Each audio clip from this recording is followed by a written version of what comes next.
Ojalá que el diagnóstico de la IA sea más pronto que tarde. Y vamos a conversar acerca de lo que ustedes están viendo acá, el estetoscopio. Sí, porque por medio de este aparato es que los doctores pueden escuchar su corazón. Pero ¿qué es lo que escuchan los doctores? ¿Por qué siempre lo utilizan? ¿Se puede detectar arritmias, soplos? Vamos hoy a aprender qué es lo que están escuchando actualmente los médicos, porque ahora son más modernos. A ellos también les llegó la tecnología. Está con nosotros el cardiólogo Jorge Brizuela para conversar con nosotros. Doctor, le devuelvo su estetoscopio tecnológico. ¿Cómo le va? Muy bien, muchas gracias por la invitación, un placer. Realmente un poquito de historia. Imagínense que desde 1816 un fisiólogo que se llama el doctor Laennec se cansó de estarle poniendo los oídos a las personas. Imagínense en esa época qué incómodo que eran tan conservacionistas, ¿verdad? Estarle levantando las ropas a las señoras y ponerle la oreja en el tórax. Así es que él, ¿verdad?, diseñó un estetoscopio muy rudimentario que era como un rollito de papel que se ponía en el oído y vio que los sonidos de nuestro organismo podrían transmitirse a través de él. Desde entonces ha venido esto, pues la tecnología a ayudarnos hasta el punto de hoy que ya tenemos inclusive dispositivos electrónicos. Así que el estetoscopio es como el dispositivo icónico del personal de medicina. Es el machete de ustedes. Y hace 200 años está con nosotros y cada vez más nos funciona mejor para hacer diagnósticos más precisos. Doctor, ¿qué se puede determinar por medio del estetoscopio moderno? Muy bien, en realidad lo que hace el estetoscopio es traducir el lenguaje de los sonidos que produce nuestro organismo. Desde el punto de vista nuestro, que lo que más nos interesa es el corazón, pues nosotros podemos determinar cómo está funcionando el corazón y sus estructuras.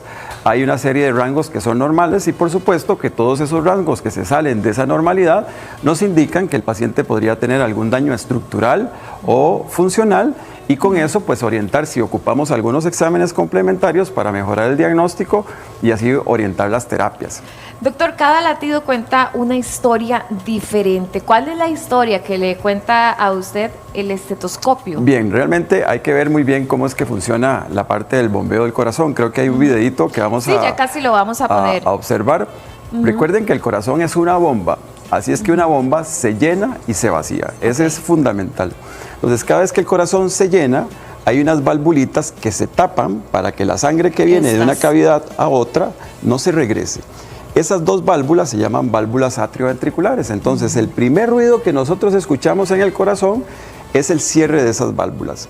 Una vez que el corazón cerraron esas válvulas, la sangre se expulsa a los grandes vasos para enviarle sangre a todos los tejidos. Y hay otro grupo de válvulas que también se cierran. Entonces, en esencia, nosotros escuchamos dos ruidos, que tal vez ahora lo vamos a escuchar, que es como un loop-dub, y es que cada vez que la válvula se cierra, esas compuertas generan un ruido. Entre ese ruido, la sangre sale expulsada y después se cierran las otras válvulas donde la sangre se expulsó. Entonces, esos dos ruidos nos ayudan a identificar una fase cuando el corazón se llena y otra fase cuando el corazón expulsa la sangre. Eso nosotros lo llamamos diástole y sístole.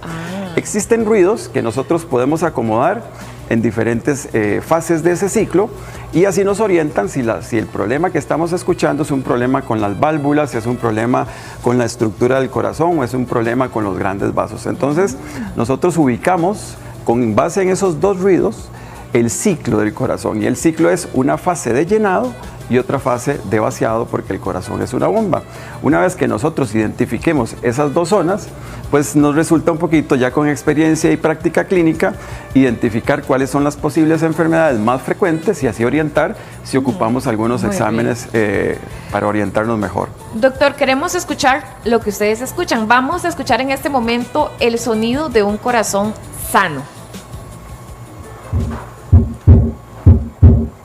Muy bien, lo que les decía ahora es que se escucha como un loop-dub, ¿verdad? Nosotros escuchamos un ruidito que es un poquito más agudo al inicio. Ese primer ruido es el cierre de las válvulas que nosotros llamamos atrioventriculares, y eso marca el comienzo de que una vez que el corazón bota o expulsa la sangre. Y el segundo ruido es cuando ya las válvulas, cuando ya la sangre se expulsó, se cierran las otras válvulas. Entonces, entre el primer y segundo ruido es la fase de sístole. Pero en esencia nosotros escuchamos el ruido que siempre tiene que ser ordenado, cronotrópico. ¿Qué significa eso? tiene que ir como un reloj, ¿verdad? Nunca, nunca desordenado ni desatiempado. Okay. Siempre tiene que ir cronotrópicamente ordenado, y no solamente eso, sino que los ruidos tienen que ser nítidos y tienen que ir a una frecuencia. ¿Qué significa eso? Que los latidos del corazón en un adulto sano en reposo deberían de estar ordenados y en una frecuencia entre 60 a 100 latidos por minuto cuando la persona está tranquila en reposo, sin ningún otro desencadenante como frío, infección, fiebre, dolor, por ejemplo. Vamos a ver cómo está Diego de salud. Diego, véngase para acá, véngase para verlo.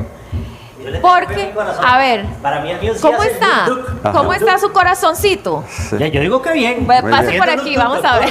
Vamos a ver, usted me dirá. Muy bien. Primero, usualmente la auscultación nosotros la hacemos en la diestra del paciente, porque si el médico es diestro también, entonces se impide acá, ¿verdad? Sí. Nosotros usualmente lo que hacemos es que ubicamos el pulso cada vez que el corazón... ver si está vivo.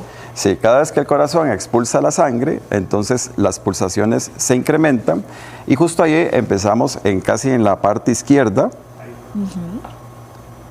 Arrugue la cara, ¿Cómo lo ve, doctor? Look. ¿Está jodidillo? No, está muy bien. De hecho, dentro de los estetoscopios, nosotros tenemos varios focos de auscultación para precisamente ubicar cuáles son, digamos, la ubicación de las válvulas. De hecho, uno de estos estetoscopios que ahora hay modernos son electrónicos. ¿Qué quiere decir? Que esto incrementa los decibeles del sonido y los puedes transmitir inclusive a otros dispositivos como un celular, por ejemplo. Doctor. ¿Eso será que se escucha en el micrófono o es algo que solamente mediante el oído? Hay algunas apps, ¿verdad? Modernas, por ejemplo, es que no sé si se podría escuchar, pero si uno sostiene acá un poquitito y pone esto acá, sí, dele volumen, doctor. Ahí va a tener un ruidito. Espérate, muy bien.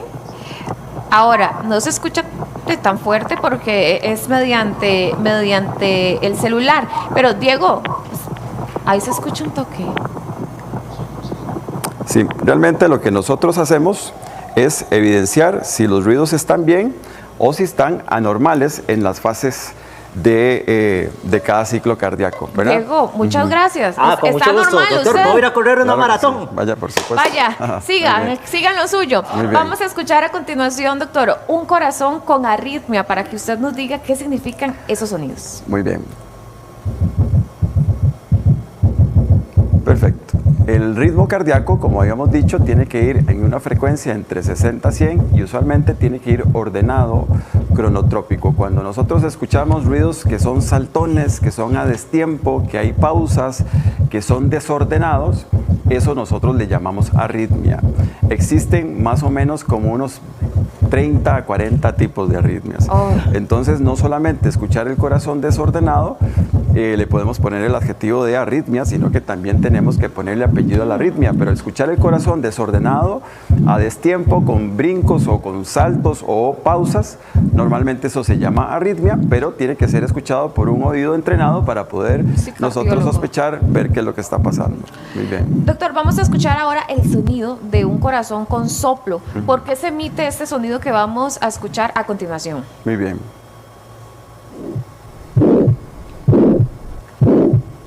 Perfecto. Como escucharon en el primer audio, el corazón debería ser el lub-dub, siempre con un ruido seco, y entre cada ruido y otro no debería haber ningún eco ni ningún sonido raspado. Eso que están escuchando es como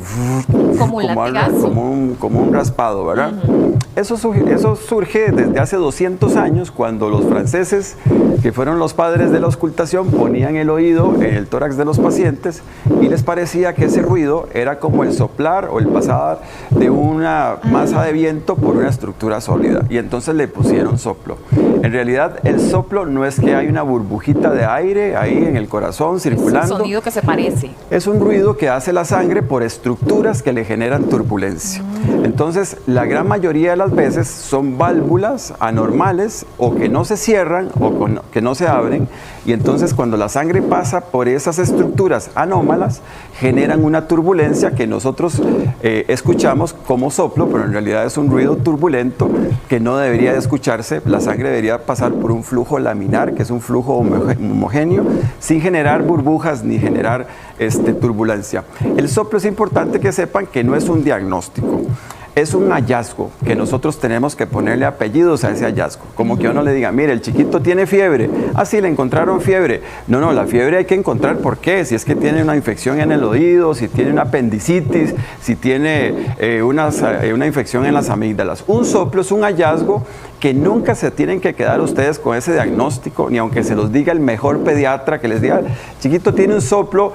Hay un adjetivo que se le pone a los soplos como soplo inocente. Todos los soplos, todos sin excepción, tenemos que revisar cuál es la causa y eso con el estetoscopio no es suficiente. Ok, doctor, pensemos por ejemplo en una persona, no sé, que ve a alguien que le gusta y se le acelera el corazón o que se echa una carrera y tal vez no tenía mucha condición. Hablemos de la taquicardia y cómo se escucha. Vamos a escucharlo a continuación.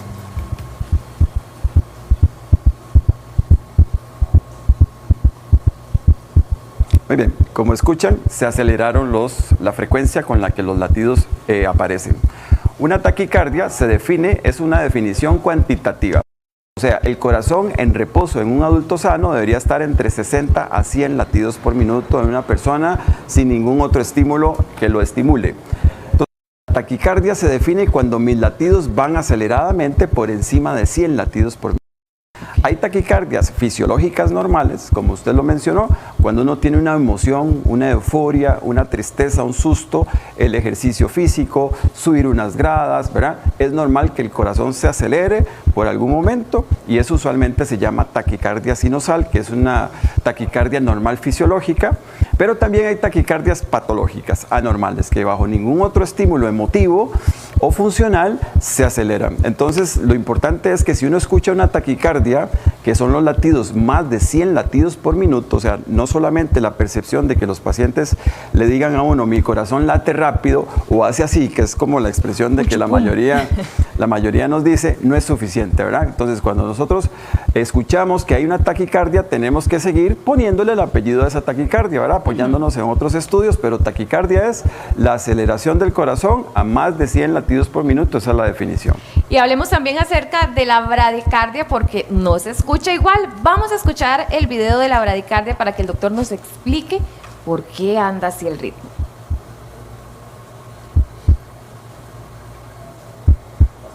Muy bien, como escucharon, la frecuencia cardíaca normal es 60 a 100. Más de 100 se llama taqui, que significa aceleración, cardia del corazón. Bradi es corazón lento. Entonces, cuando la frecuencia cardíaca es menos de 60 latidos por minuto, se escucha como lo hemos visto, ¿verdad? Que es una frecuencia cardíaca lenta. También las bradicardias hay fisiológicas normales. Por ejemplo, los atletas de alto rendimiento normalmente andan sus frecuencias cardíacas por debajo de 60, a veces 50. Si son élites pueden llegar a tener hasta 45 y sobre todo en la noche puede bajar cuando uno está dormido y no tiene actividad metabólica. Pero siempre la bradicardia sí se asocia a síntomas, mareos, dificultad para respirar, intolerancia a la actividad física. Por ejemplo, si la gente sube unas gradas y a la mitad se tiene que detener y sus pulsaciones son menores de 60, siempre es mejor venir o consultar a cardiología para que nosotros complementemos con un electro, un holter si es necesario y ver la bradicardia. Pero bradicardia es corazón lento y se escucha, como ustedes ya lo han podido apreciar, son latidos menos de 60 por minuto. Dice Viviana que ella hace un tiempo fue al médico porque tenía una migraña fuertísima y resulta que el doctor ahí en esa consulta le dijo que tenía un soplo grado 1. ¿Eso qué significa? ¿Es algo de lo que se tiene que preocupar? Sí, realmente los soplos cuando se escuchan tienen intensidades.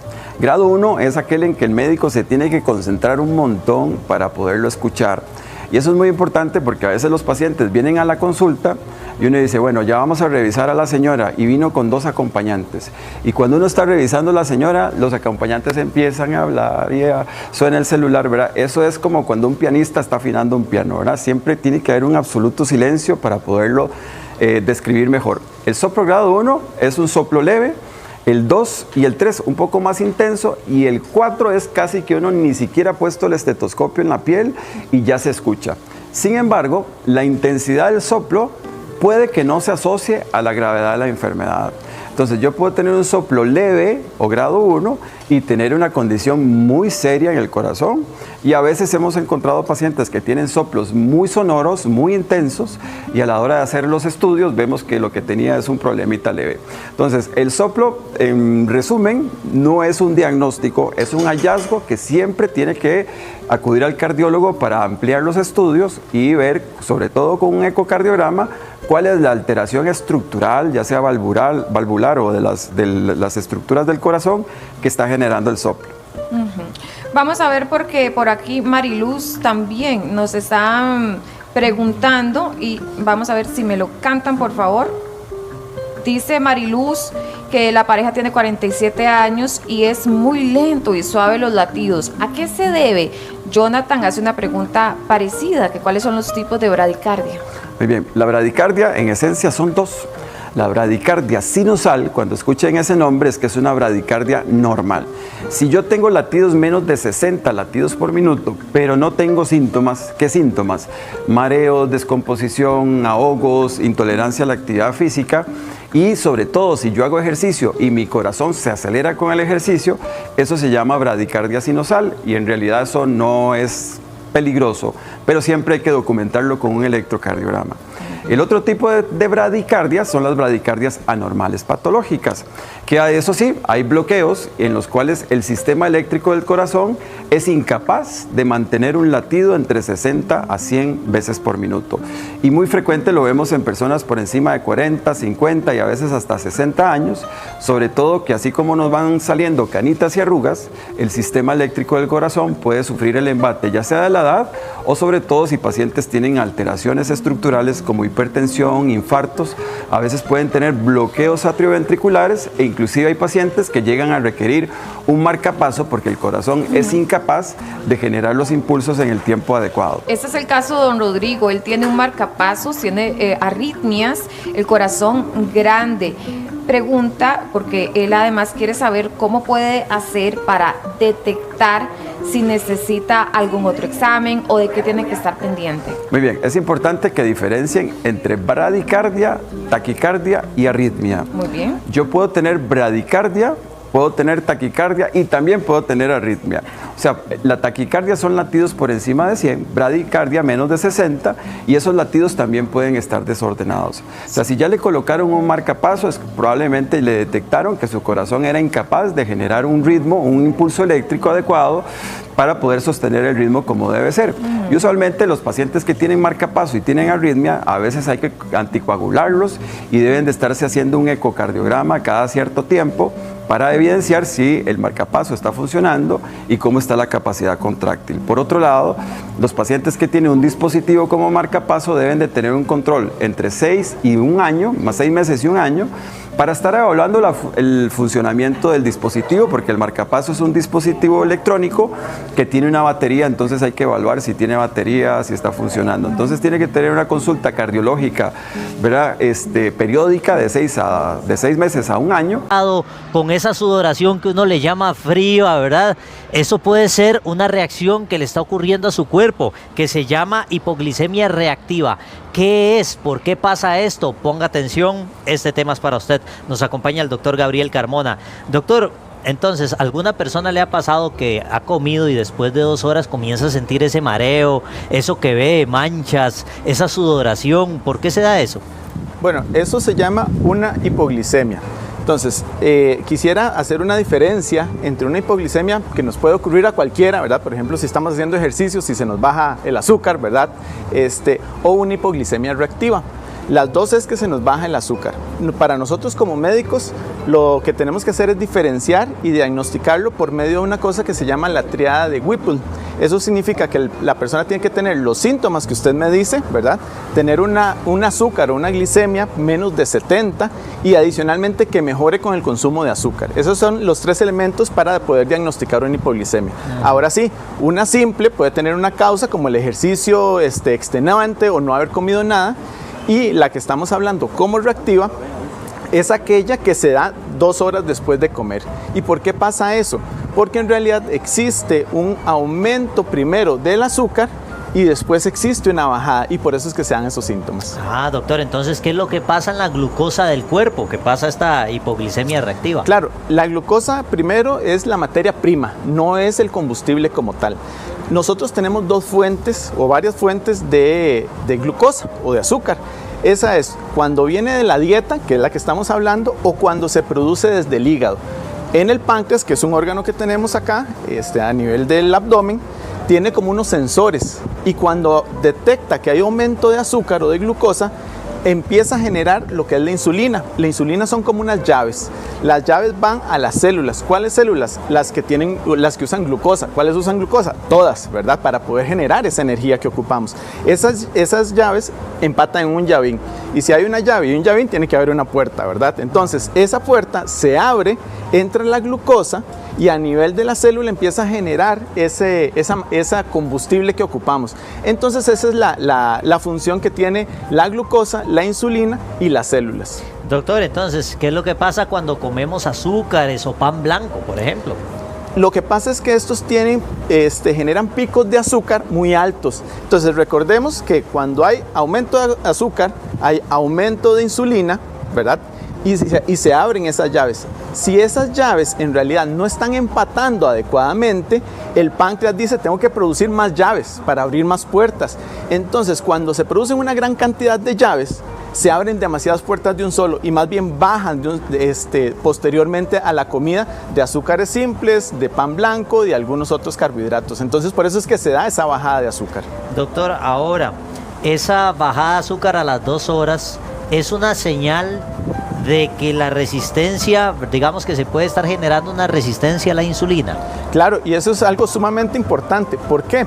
Porque cuando pasa de vez en cuando, no es una sola vez que ocurrió, nos puede estar diciendo que esas llaves no están empatando adecuadamente. Entonces, cuando ya no empatan adecuadamente, eso se llama resistencia a la insulina, o sea, a esas llaves que abren la célula para que entre el azúcar. Le ponen más candados. Exactamente, entonces no empatan, como cuando uno va y saca la copia de la llave y viene y dice, qué cólera, porque no me abre, ¿verdad? Entonces tengo que volver a hacer otra llave. Entonces el páncreas empieza a hacer más llaves y más llaves, pero no empatan adecuadamente y eso es lo que se llama resistencia a la insulina, que eso nosotros lo podríamos diagnosticar hasta 10 y 15 años antes de una diabetes mellitus. Doctor, entonces esos síntomas que usted me está diciendo pueden ser una señal temprana de resistencia a la insulina. Completamente, o sea, esos son síntomas que pueden ocurrir en muchas de la gente y que simplemente dicen, no, mira, pero es que me siento como mal, cansado, incluso no necesariamente tenemos que llegar a sudoración, ¿verdad? Sino que incluso como que da un sueño después de las comidas, 2 horas después, ¿verdad? Esa famosa marea alcalina que algunos llaman.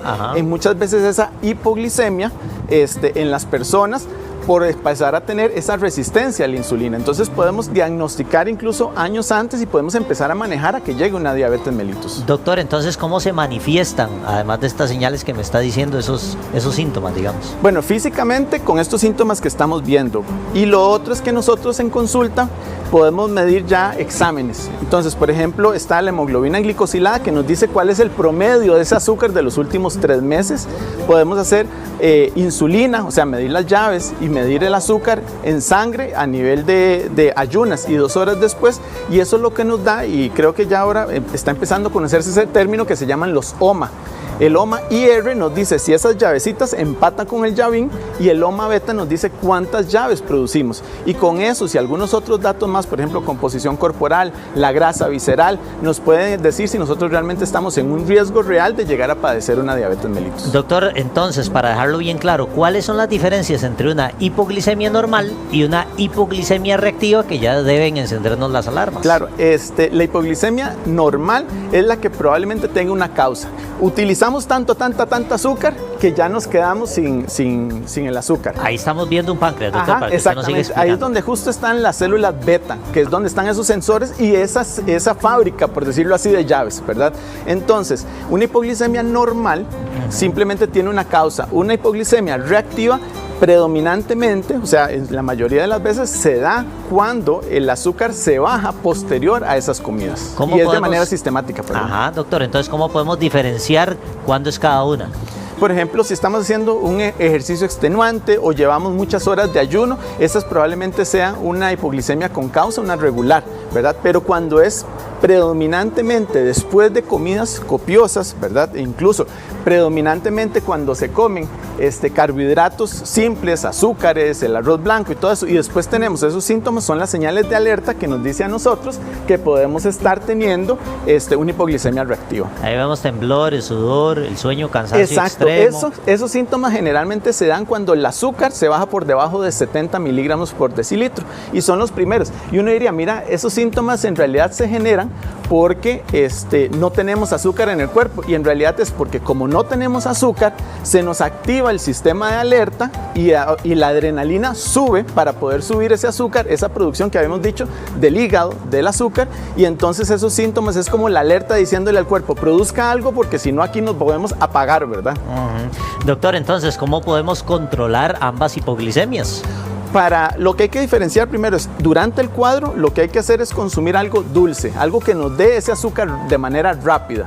Y después podemos consumir algo que nos dé un azúcar un poco más lento. O sea, por ejemplo, fibra y algunas otras cosas que vengan acompañados de esos carbohidratos complejos. Pero ya cuando determinamos que podemos estar teniendo una resistencia a la insulina, hay hábitos de vida que definitivamente nos van a ayudar a bajar el estrés, porque bajamos cortisol, un sueño reparador, hacer ejercicio de fuerza, tener una alimentación adecuada. Incluso es tan curioso que, por ejemplo, si uno consume primero lo que es vegetales, ensaladas, fibra, después la proteína y por último el carbohidrato, eso nos puede disminuir el riesgo de tener esas hipoglicemias. En y por ese último, si ya diagnosticamos una resistencia a la insulina por medio de esos exámenes, podemos utilizar alguna suplementación en apoyo a estos hábitos de vida que estamos conversando.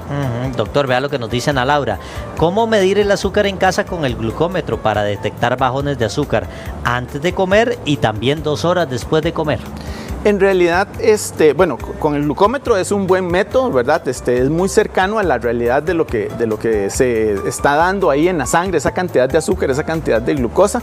Si lo hacemos antes de comer, predominantemente debería de ser en ayunas, no antes de cualquier comida. Okay. Y esa glicemia la podemos hacer 1 hora o 2 horas después de las comidas, y eso nos va a ir dando una curva de tolerancia a la glucosa que nos va diciendo si realmente ese páncreas está generando la cantidad de llaves que ocupamos para funcionar de una manera adecuada, o puede haber incluso una resistencia a la insulina. Doctor, Ale nos dice, mi hija tiene 10 años, el índice de OMA sale en 7.7 y la insulina salió normal. ¿Qué puede estar pasando ahí? En realidad yo he tenido muchísimos pacientes en donde los OMA salen alterados y las mediciones de tanto de glucosa como de insulina pueden estar normales. Entonces, más que solo ver los resultados aislados, es sumamente importante hacer estos OMA. Y esta alteración de los OMA nos está diciendo que aunque la insulina esté normal, hay alguna resistencia, y a veces hacemos la insulina en ayunas, que puede estar normal, la hacemos 2 horas después y casi no subió. Y recuerde que cuando tenemos un pico de glucosa, tendríamos que tener un pico de producción de llaves. Si ese pico no se da, nos está hablando de que esa función del páncreas tal vez no está produciendo la cantidad de llaves que podemos estar requiriendo. Entonces, eso depende no solo de los valores aislados de glucosa y de insulina, sino la relación entre estos dos, que es justo los OMA. Doctor, ¿y ustedes como médico qué pruebas hacen para detectar estos problemas? Nosotros lo abordamos de la manera lo más integral posible, porque los OMA como tal es una muy buena orientación, pero también tenemos que ver si hay grasa visceral, la composición del cuerpo, medimos la relación cintura-cadera, adicionalmente hacemos otras pruebas como la hemoglobina glicosilada, podemos hacer una relación entre el colesterol bueno y el colesterol total, el HDL y colesterol, y todo eso nos va orientando a ver si a nivel de metabolismo están funcionando esa glucosa, esas llaves, esos receptores, esas puertas, y ahí nos vamos a orientar para ver hacia dónde dirigimos el tratamiento. ¿Y qué recomendaciones le da entonces usted, doctor, a las personas que lo están viendo con ambas hipoglicemias? Bueno, definitivamente es importante porque se puede convertir en una emergencia y puede generar hasta la muerte si llegamos a un azúcar muy bajo, ¿verdad? Entonces, algo que tenemos que atender, y lo primero sería en un tema de una emergencia, emergencia, dar azúcares simples, el azúcar, un confite, etcétera, ¿verdad? Y ya después, cuando se está generando de manera sistemática, pongámosle, o ocasional, después de las comidas, definitivamente consultar, porque ahí podemos, uno, hacer un diagnóstico adecuado y segundo, basar, porque como al final de cuentas todavía no es una enfermedad, es empezar a modular esos hábitos de vida para que las personas puedan llegar a evitar tener esa diabetes mellitus 10, 15 años después, ¿verdad? Porque estamos trabajando en prevención. Doctor, vea lo que nos dice Carla. Es que ella se refiere a la tiroides, pero creo que podemos aprovechar para responder. Le dice que le salió la tiroides en 8 y 9. ¿En cuánto es lo normal? Depende, porque es que lo que tenemos que diferenciar en tiroides, ¿verdad? Son los valores dependiendo de cuál hormona tiroidea. Tenemos varias, por ejemplo, tenemos la TRH que está aquí arriba, la TSH que va por acá, después tiene la T4, la T3, y dentro de eso la T3 tenemos T3 libre, T3 reversa, ¿verdad? Entonces eso es el eje tiroideo. Entonces habría que ver si probablemente esa es la TSH, ¿verdad? Que esa está a nivel de la tiroides específicamente, y no, si está muy alta, probablemente estamos pensando en que las otras hormonas están bajitas. Entonces es como el capitán que les dice, trabajen más, ¿verdad? Entonces empieza a subirse. Entonces a veces cuando está subida esa TSH nos indica que probablemente las T4 y la T3 son las que están bajitas y podríamos estar teniendo un hipotiroidismo. Doctor, vea lo que nos dice Flor María. Ella dice que ella le da todo lo contrario. Antes de comer le da de todo y come para ver si mejora, pero dura hasta 3 horas, dice, para poder recuperarse. Y le da mucho sueño que no logra controlarlo. Y en los exámenes sale bien. Dice que sí es común que tenga la presión baja. En realidad podría ser también la presión, sin embargo yo consideraría que al durar tanto tiempo la persona en sentirse bien, significa que esa producción de llaves puede ser que esté lentita. Entonces, a pesar de que coma, al no estar del todo sana esa producción, entonces puede ser que esa persona no esté generando la cantidad de llaves y todavía entonces esa glucosa no entra a las células, no genera los beneficios de la energía y la persona sigue como cansada por bastante tiempo más después de comer. Los exámenes que se hace probablemente, y si lo hacemos exámenes generales, casi siempre va a ser glicemia en ayunas, nada más. Y hay muchísimos más, como los que hemos hablado, que nos van a dar algo más específico para saber qué pasa tanto antes de comer como después de comer. Doctor, y Ana Laura nos dice qué pasa cuando una persona sufre de hipoglicemias crónicas. En realidad el término, hipoglicemia crónica no existe, porque hipoglicemia es que se me baja el azúcar, va debajo de lo normal y lo adecuado. Crónico nos habla que permanece en el tiempo. Una persona no podría permanecer demasiado tiempo con la glucosa baja, porque no podríamos funcionar, nos moriríamos, porque sin combustible un carro no camina, ¿verdad? Claro. Entonces lo que podríamos hablar, y ese término es ese de hipoglicemias reactivas, que es lo que estamos hablando. Entonces, ¿qué es lo que pasa? Que probablemente pueda tener una resistencia a la insulina. Doctor Gabriel Carmona, le agradecemos la excelente explicación que nos vino a dar hoy. Siga viniendo. Muchas gracias. Con mucho gusto. Muy amable, doctor. Y seguimos con don Rafael Pérez. ¿Qué nos tiene? Y hablemos de quesos, porque dejan de ser un acompañamiento y se convierten, vean nada más, esta delicia en protagonistas. Claro que sí, aquí tenemos diferentes opciones, las que usted seguramente siempre ha visto en su casa, pero acá con un toque diferente y también versiones gourmet. Aquí hay para todos los gustos. Jairo Rodríguez nos acompaña, bienvenido. Está Steve Matthew también, y también tenemos aquí a Andrei, que está listo para mostrarnos las diferentes recetas. ¿Cómo les va? Muy bien, ustedes bienvenidos. Bueno, yo quiero ver esa delicia que tiene usted aquí. Háblenos de este queso que está por acá. ¿Cuál es este? Este queso es un queso semiduro ratón que le llamamos, ¿verdad? Por su huequito, es un queso más cremoso, más durito. Es el especial para hacer empanadas. Es más, le podemos hacer hasta la lasaña porque es un queso que nos va a gratinar y todo. Gratina este queso. Sí. ¿Cómo se lo pedimos? Como semiduro ratón. Semiduro ratón, Steve. ¿Usted Perfecto. ha ido a comprarse un semiduro ratón? Sí, ahí? bueno, no con ese nombre, pero sí, pero se ve rico, se ve delicioso. Se ve ahorita, bueno. Ahorita en la mañana, ¿verdad? Ahora que nos está diciendo Jairo que este derrite, bueno, seguramente tiene cierta grasita. Claro, es un queso con grasa. ¿Cuánto podemos comer, Steve? El queso por lo general siempre vamos a tener un porcentaje bastante fuerte de agua, grasa y proteína. Yo siempre le explico al paciente que normalmente cuando vemos el quesito entre más amarillito, más grasa. Okay. Pero también cuando tenemos esta porosidad quiere decir que el nivel de agua es bajo y que de grasa es alto. Entonces sirve para gratinar. Entonces como tiene el nivel de grasita alto, sirve para buscar esa sensación, cremosidad que andamos buscando en la lasaña, en unos macarrones, en un espagueti. Entonces hay que bajarle un poquito la cantidad, pero le da muy buen sabor. ¿Cuánto sería lo permitido en una porción? Una porción pueden ser 2 onzas, Ok. exactamente, 2 onzas de quesito. Diferente es el caso de este otro queso que tenemos acá. ¿Cómo se llama, Jairo? Este queso que tiene ahí es un queso tierno, un queso fresco. Porque usted se pone a ver, es un queso más brillante, es un queso con más agua.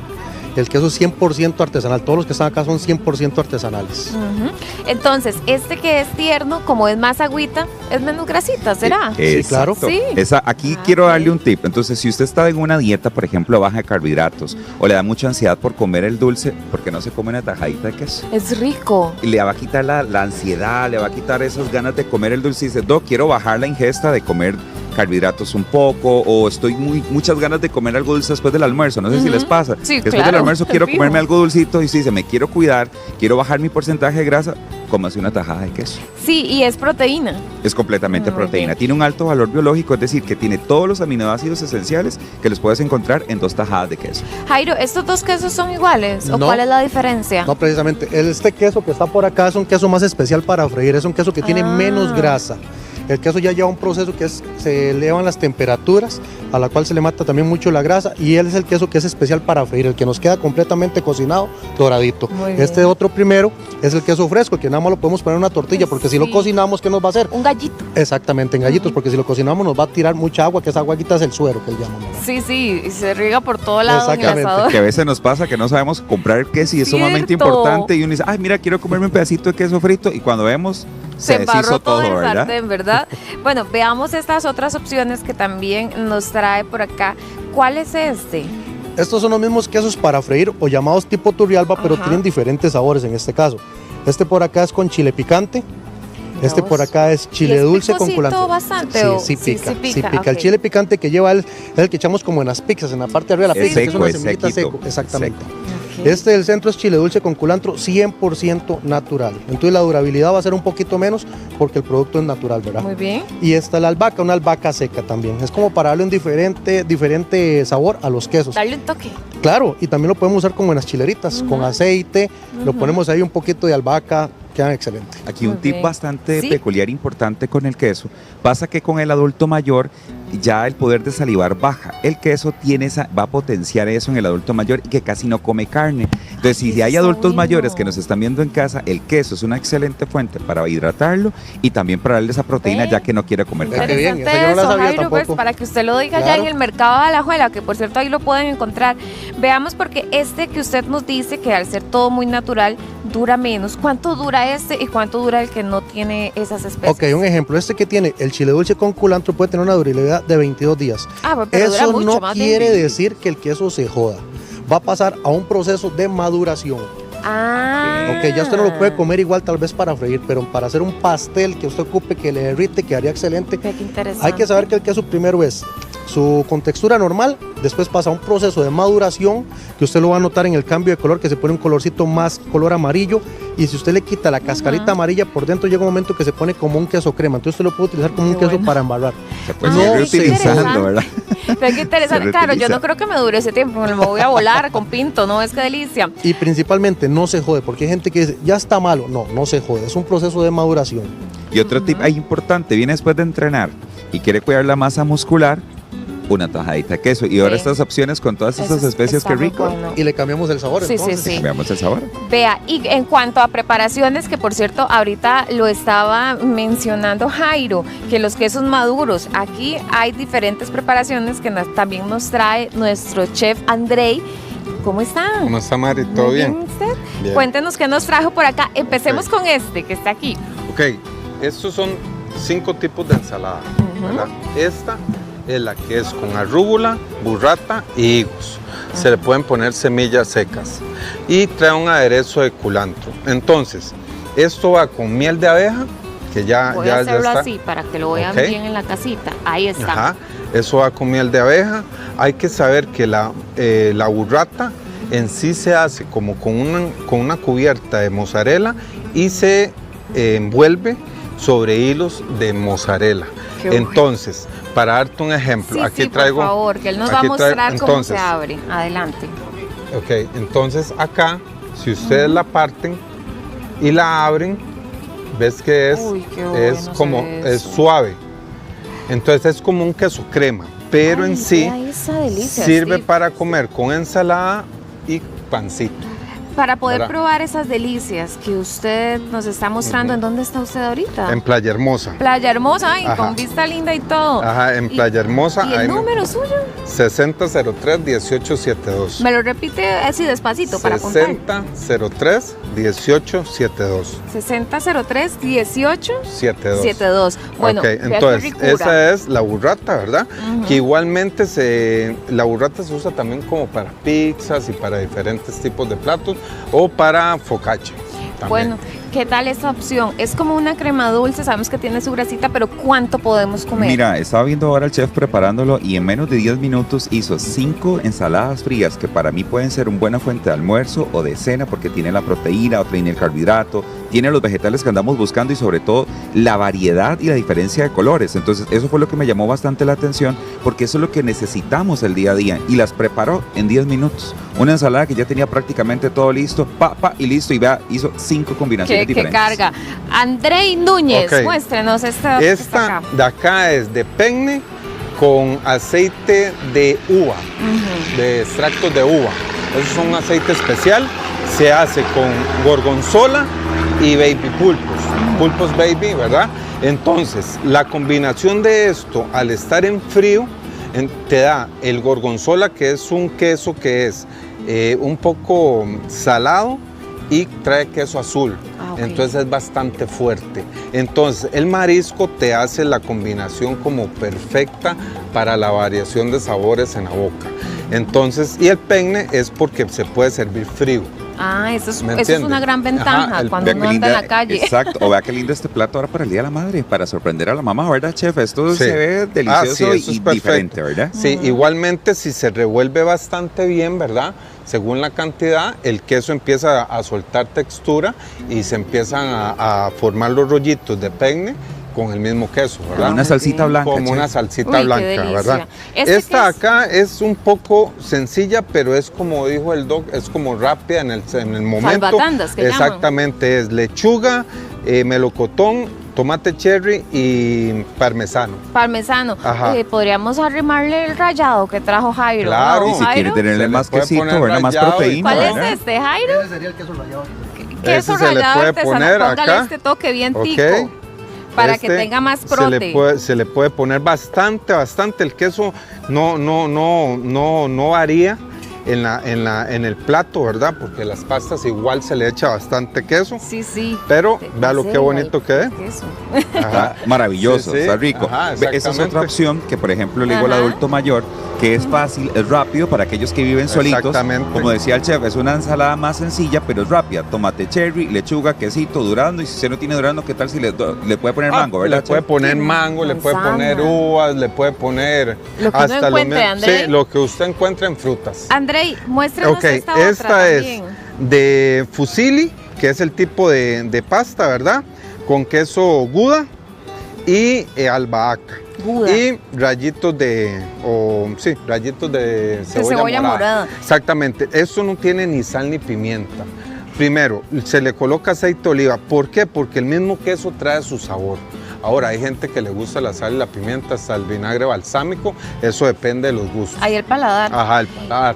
Pero como le digo, no es algo que haga la diferencia. Vemos ¿verdad? que se combina mucho la albahaca con el queso por una cuestión ya a nivel de Ajá, sabor. de sabor, A nivel exactamente. nutricional, eso nos aporta algo. Por supuesto, porque, por ejemplo, todo lo que es de color verde nos va a aportar hierro. Entonces, si usted, por ejemplo, salió ahí con los examencillos con bajo en anemia, que usted dice, doctor, me siento cansado, si estamos agregando lechuga, albahaca, estamos dando antioxidantes y estamos dando hierro entre la dieta. Se puede ver muy bonito todo, pero nutricionalmente es bastante fuerte cada este tipo de ensalada.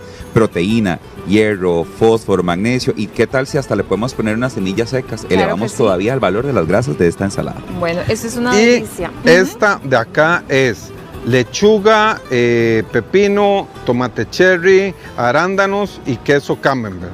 El queso camembert, ¿qué es lo que sucede? Que usted lo parte por pedacitos, ¿verdad? Ajá. Y se lo va comiendo junto con el tenedor, ¿verdad? Lo combina con el pepino, con el tomate cherry y la lechuga. Es, ¿verdad? Y pasaboca. entonces Buenísimo. le puede poner arándanos. Muy bien. Esto igual no tiene ningún aderezo ni nada, pero se le puede poner aceite de oliva. Siempre se le puede poner aceite de oliva, sal y pimienta. Sí, O el eso es como aderezo que la básico. gente, sí, pero el Muy básico bien. es aceite de oliva, sal y pimienta. Estamos muy agradecidos, No, André, con que mucho vino gusto. desde Hermosa para traernos a ricuras, a Matthew también, a Jairo. Muchas gracias a todos. Muchas El té, el café y también el cacao son muy potentes porque se combina la cafeína con la L-teanina, lo que nos va a ayudar a tener una claridad mental y por supuesto que a tener mejores ideas. Está con nosotros esta mañana Erika Portilla, que nos va a enseñar justamente cómo mezclar ambas. Erika, ¿cómo le va? Buenos días. Hola, buenos días.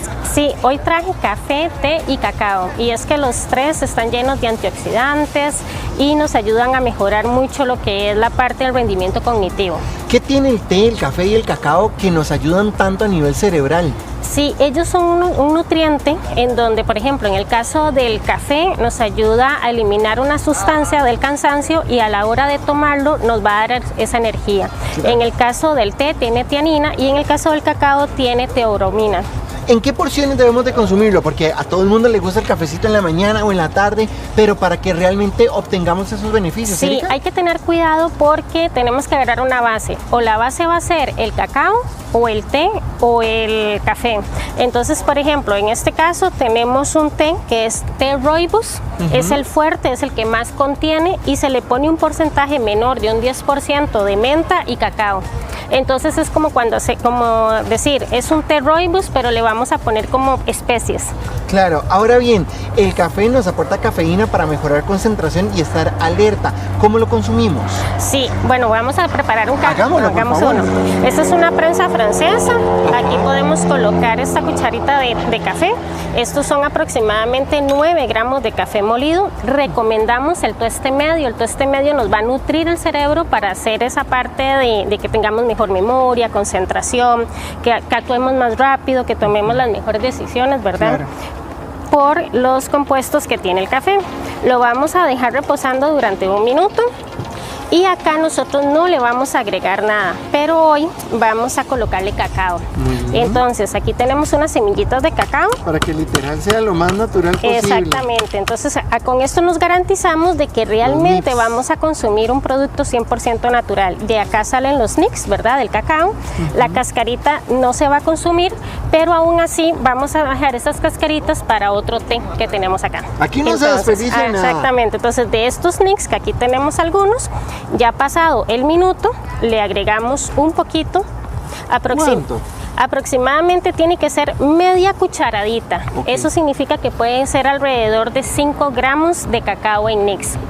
Esto lo que hace es que en el momento que toman fuerza con el café, nos va a potenciar los compuestos y vamos a tener mejor rendimiento cognitivo a la hora de tomarlo. Mejora la memoria, eleva el estado de ánimo y protege neuronas por sus flavonoides, el magnesio y además los antioxidantes. Sí. Ahora bien, ¿me cambia el sabor del café, Erika? Sí, claro. Aquí lo que pasa es que vamos a tomar un café con sabor a cacao, pero de una forma muy natural. Entonces es como cuando las personas dicen, es que me gusta tomar café y ponerle un poquito de canela, o me gusta ponerle un poquito de cúrcuma. En este caso estaríamos colocando cacao. ¿Lo estripamos? ¿En qué Sí, momento? después de los 4 minutos, acuérdese que lo dejamos 1 minuto, solamente el café, luego le agregamos los nicks de cacao, 4 minutos más y ya estaría la taza lista. Ya ahí estamos. Ya listo para que lo podamos servir. Y ya estaríamos tomando un café con nicks de cacao. Que huele riquísimo. Totalmente 100% natural. Bueno, pasemos a este otro. ¿Qué tenemos aquí? Sí, este es un té de rooibos. ¿Por qué trajimos rooibos? Porque el rooibos no tiene ni cafeína ni teína. Es uno de los tés, ¿verdad? Que es como un té herbal.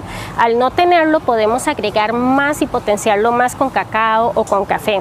Entonces, de estas cascaritas que tenemos acá del cacao, podemos hacer esta mezcla. Entonces, acá tenemos rooibos, tenemos jengibre, se le pueden poner cáscaras de naranja y le podemos poner entonces, en ese caso, las cáscaras de cacao. Las semillas, digamos. Exactamente, la cascarita de lo que sale de la semilla. Ahora usted nos decía que nos aumenta también el flujo sanguíneo y el bienestar emocional. ¿Por qué? Sí, en el caso de, por los compuestos que tiene, están llenos de antioxidantes, flavonoles, tiene teobromina en el caso del cacao y también tiene magnesio.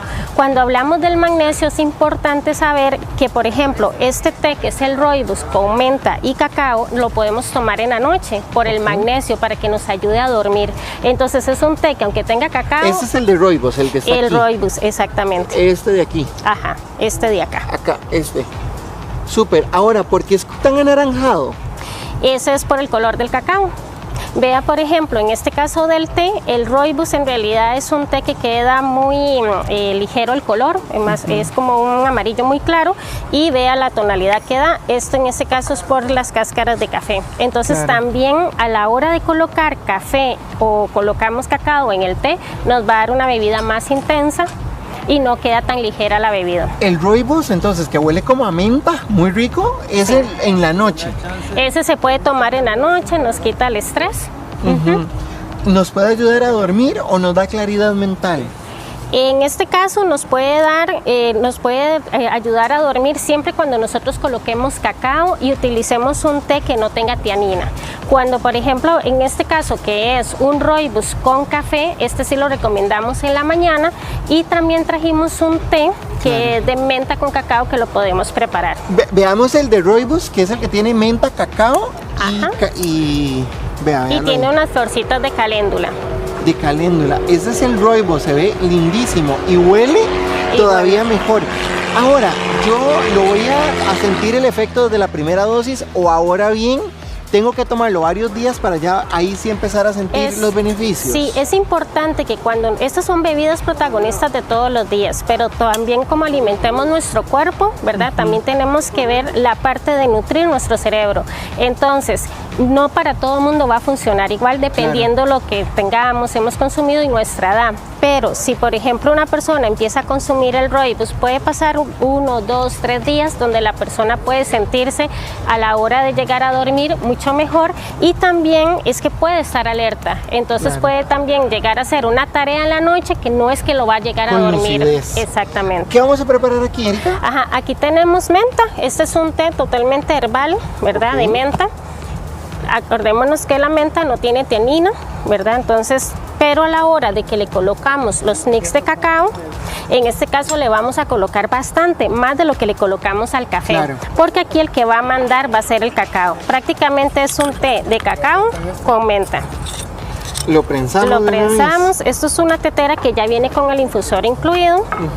Lo colocamos y lo dejamos infusionando durante 5 minutos. Entonces ahí ponemos el relojcito. Ahora, este que es como más refrescante, ¿en qué momento del día lo podemos aprovechar mejor? Este lo podemos tomar como forma digestiva después del almuerzo por las propiedades que tiene la menta, pero como le colocamos el cacao y tiene magnesio, también podemos tomarlo en la noche y nos va a evitar el estrés. Erika, uno como estos, por ejemplo, ¿nos lo tenemos que tomar caliente o lo podemos infusionar y después tomarlo? Ah, claro, se puede tomar ya sea caliente, en temperatura de ambiente y hasta fría. Por ejemplo, en este caso de este té que tenemos acá, pasaron 4 horas, el té ya no está caliente, lo podemos colocar en un vaso largo, poner unos 4 cubos de hielo y nos estamos tomando un té frío. Con rooibos y con cacao. Entonces, Erika, por ejemplo, en esta mezcla, ¿verdad? Que tenemos naranja, tenemos nips y tenemos pistacho, ¿en qué momento del día lo aprovechamos mejor? Este sería en las mañanas. Recordemos que casi siempre cuando nosotros involucramos frutas, ¿verdad? Las frutas se toman en la mañana, se consumen. Los también, cítricos. sí, todo lo que son las frutas, ojalá en las mañanas, los arándanos, las naranjas. Por ejemplo, en este caso, aquí teníamos una infusión y le colocamos cacao, pero nosotros también pudimos... Voy a hacerlo de una vez. Le vamos a poner una rodaja de naranja y lo dejamos infusionando. Entonces esta es una bebida que podríamos tomarla en la mañana porque agregamos la naranja. Y recordemos que al agregar naranja vamos a obtener esa vitamina C. Claro, esto es un ejemplo para que la gente vea las diferentes opciones. Igual, con permiso, yo presiono la naranja hacia abajo, Erika. Exactamente, sí. Ya cuando se hace la infusión, recordemos que había que dejarlo infusionando 4 minutos y ya ahí lo que tenemos ya es un café en donde le colocamos cacao natural, una rodaja de naranja y ya podemos llevar hasta esa bebida para nuestros trabajos y... Bueno, las mezclas de té, café y cacao actúan como un potente combustible natural para su cerebro. Está con nosotros Erika Portilla, con quien usted se puede contactar al 8897-3833. Erika, muchas gracias por acompañarnos esta mañana, muy amable. El gusto mío, muchas gracias. Efectivamente, Maricris, y es que vea, estar sentado en un sillón sin salir, sin hacer nada, inclusive cuando uno venga cansado del trabajo, es malo. ¿Por qué? Porque el sedentarismo aumenta el riesgo de padecer enfermedades crónicas como la presión arterial, diabetes y demás. Hoy queremos instarlos a que hagamos un cambio con la doctora Priscila Mora, que es la que nos va a explicar por qué debemos hacer ejercicios. Doctora, buenos días, cuénteme por qué. Buenos días a todas las personas que nos están viendo, nos están escuchando. Los beneficios del movimiento son reales, ¿cierto? Nos ayudan a prevenir enfermedades, colaboran con la salud física a nivel óseo, muscular, la salud mental y principalmente en la prevención de enfermedades. Entonces, ¿por qué es un gran desafío? Porque hoy en día nos está costando un poquillo movernos, ¿verdad? Y las recomendaciones son también bastante exigentes entre ejercicio cardiovascular, el ejercicio de fuerza, el sumar minutos que caminamos al día, ¿verdad? Y salir del sedentarismo, que aquí quisiéramos aclarar que el sedentarismo es todo el tiempo que pasamos sentados y sentadas por las rutinas y demás. Entonces, salir del sedentarismo implica empezar a movernos más frecuente durante el día a día.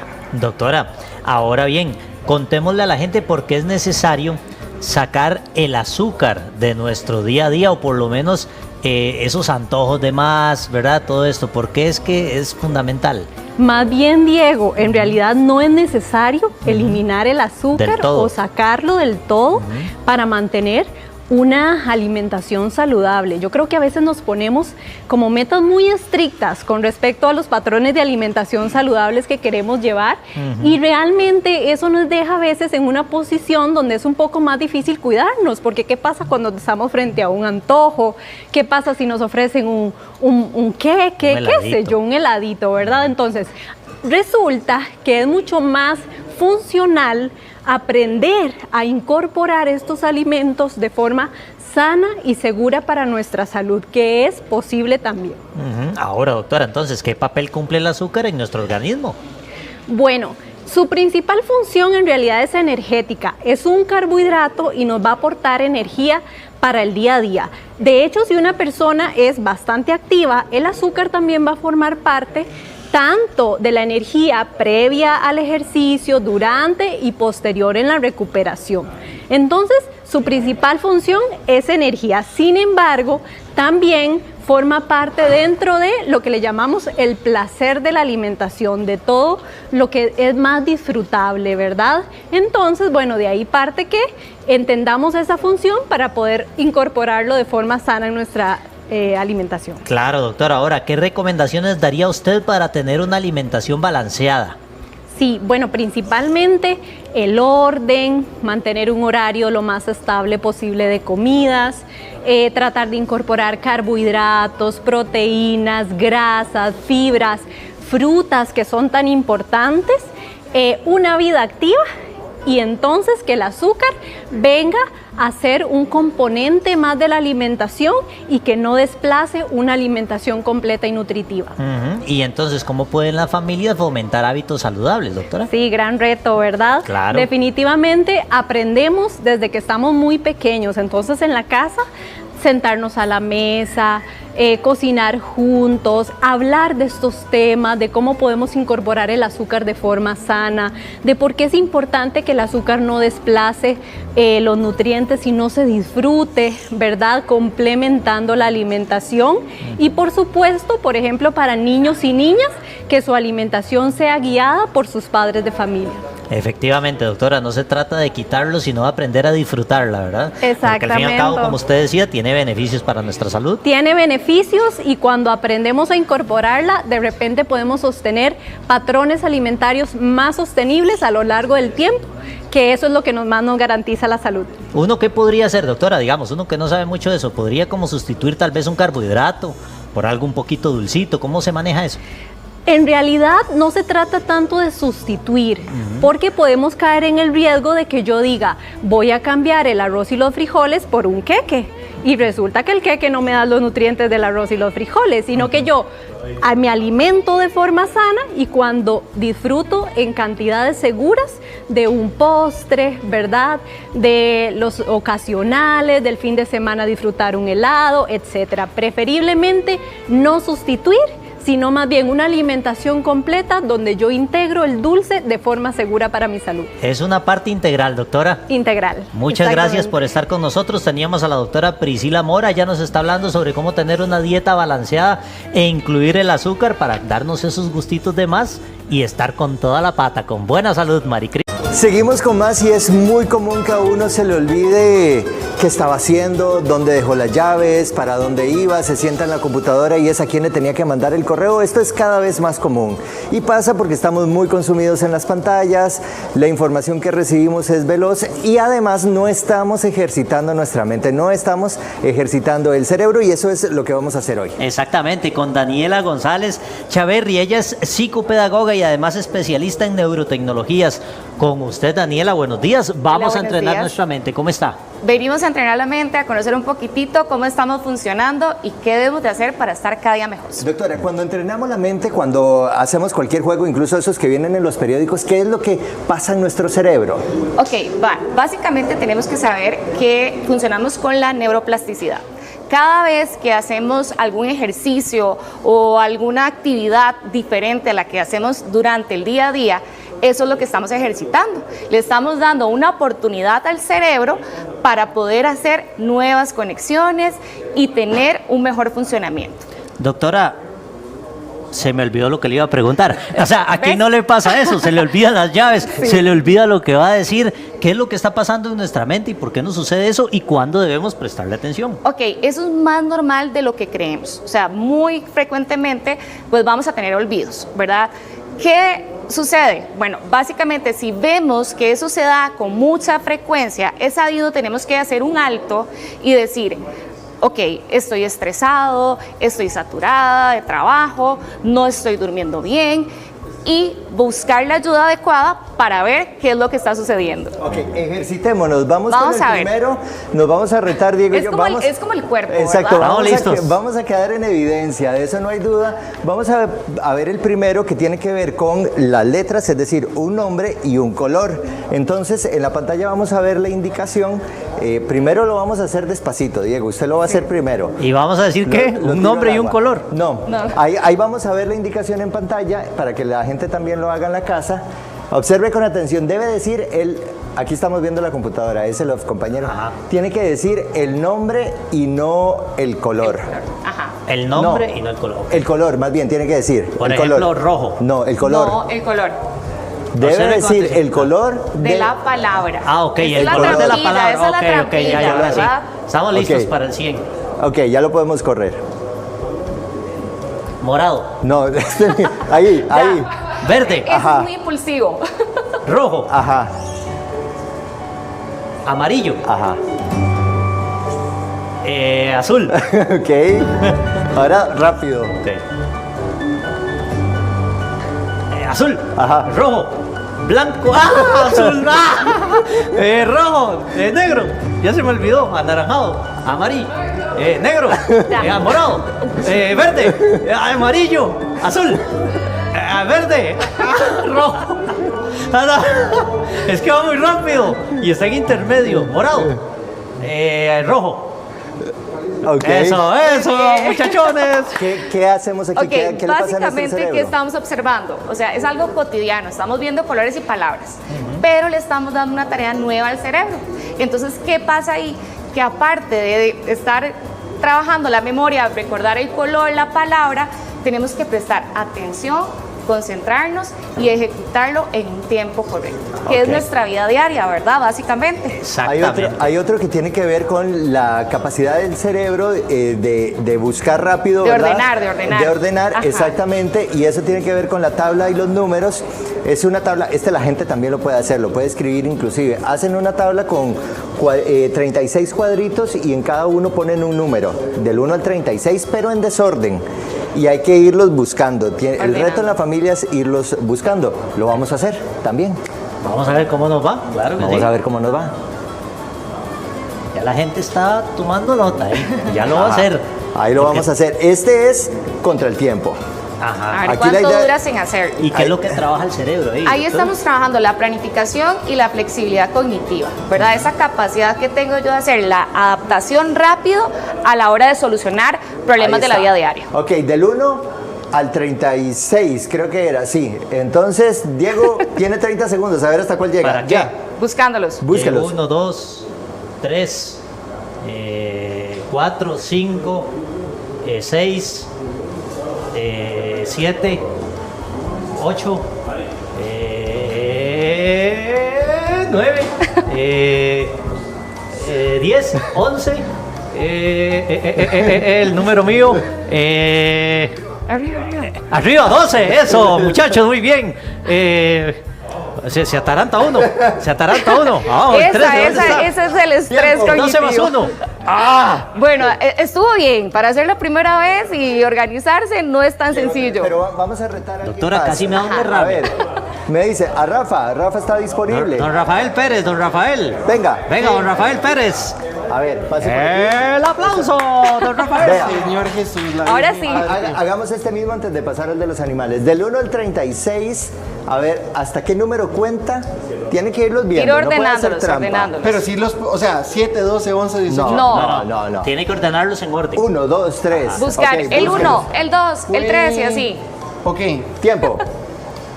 1, Eso. 2, 3. ¡Ah! 4. Eso, Esperen, Rafita. 5. Vamos a ver. El del Pato López. 6. 7, 8. rápido. No puedo más, espérese. 8. Ya abajo. 9. 10. 11. 12. 12 más 1. No lo encuentro. Vamos a ver. 13. Tiempo. Eso. Ve que vacilón porque Diego, él lo fue haciendo visualmente. Ajá. Y Rafa necesitó ir a tocar para ir a ubicarse. por supuesto. Ahí hay dos cerebros haciendo una misma actividad y ejecutando de manera distinta. Ok, Ahí está el vamos, a ejemplo. hacer, vamos a hacer uno más. A ver, Rafa. No, pero yo quiero. Sí, espérese. No, vamos a hacer otro. Exacto, es como Vamos a cuando entran cambiar al la ring. pantalla. No puede hacer trampa. Ok. Solo tienes 5 segundos. 5 Memorizar los segundos. animales. Ajá, 5 segundos. 4, Observando. 3, 2, 1. Cierre ojos, de vuelta. Ok. Ahora, ¿cuál animal tenía el 3? Ay, yo no sé, yo nada más vi el perro, el gato, el elefante, el pez beta y me hace falta uno que no me acuerdo. El 3 precisamente. ¿En serio? No, el pato. Sí, es que yo vi los, usted me dijo que vieron los animales, no los números. Número y animal. Ay, La idea es, vamos a ver, Diego, que tuvo más chance, ¿ya los vio? Sí. Ok. Cierre los ¿qué ojitos. cosa? Ah, yo ahí no los sabía. Cierre los ojos, Diego. Ok. ¿Cuál animal corresponde al 4? El elefante. No. El perro. Está a la par, por lo menos. ¿Cuál animal corresponde al 5?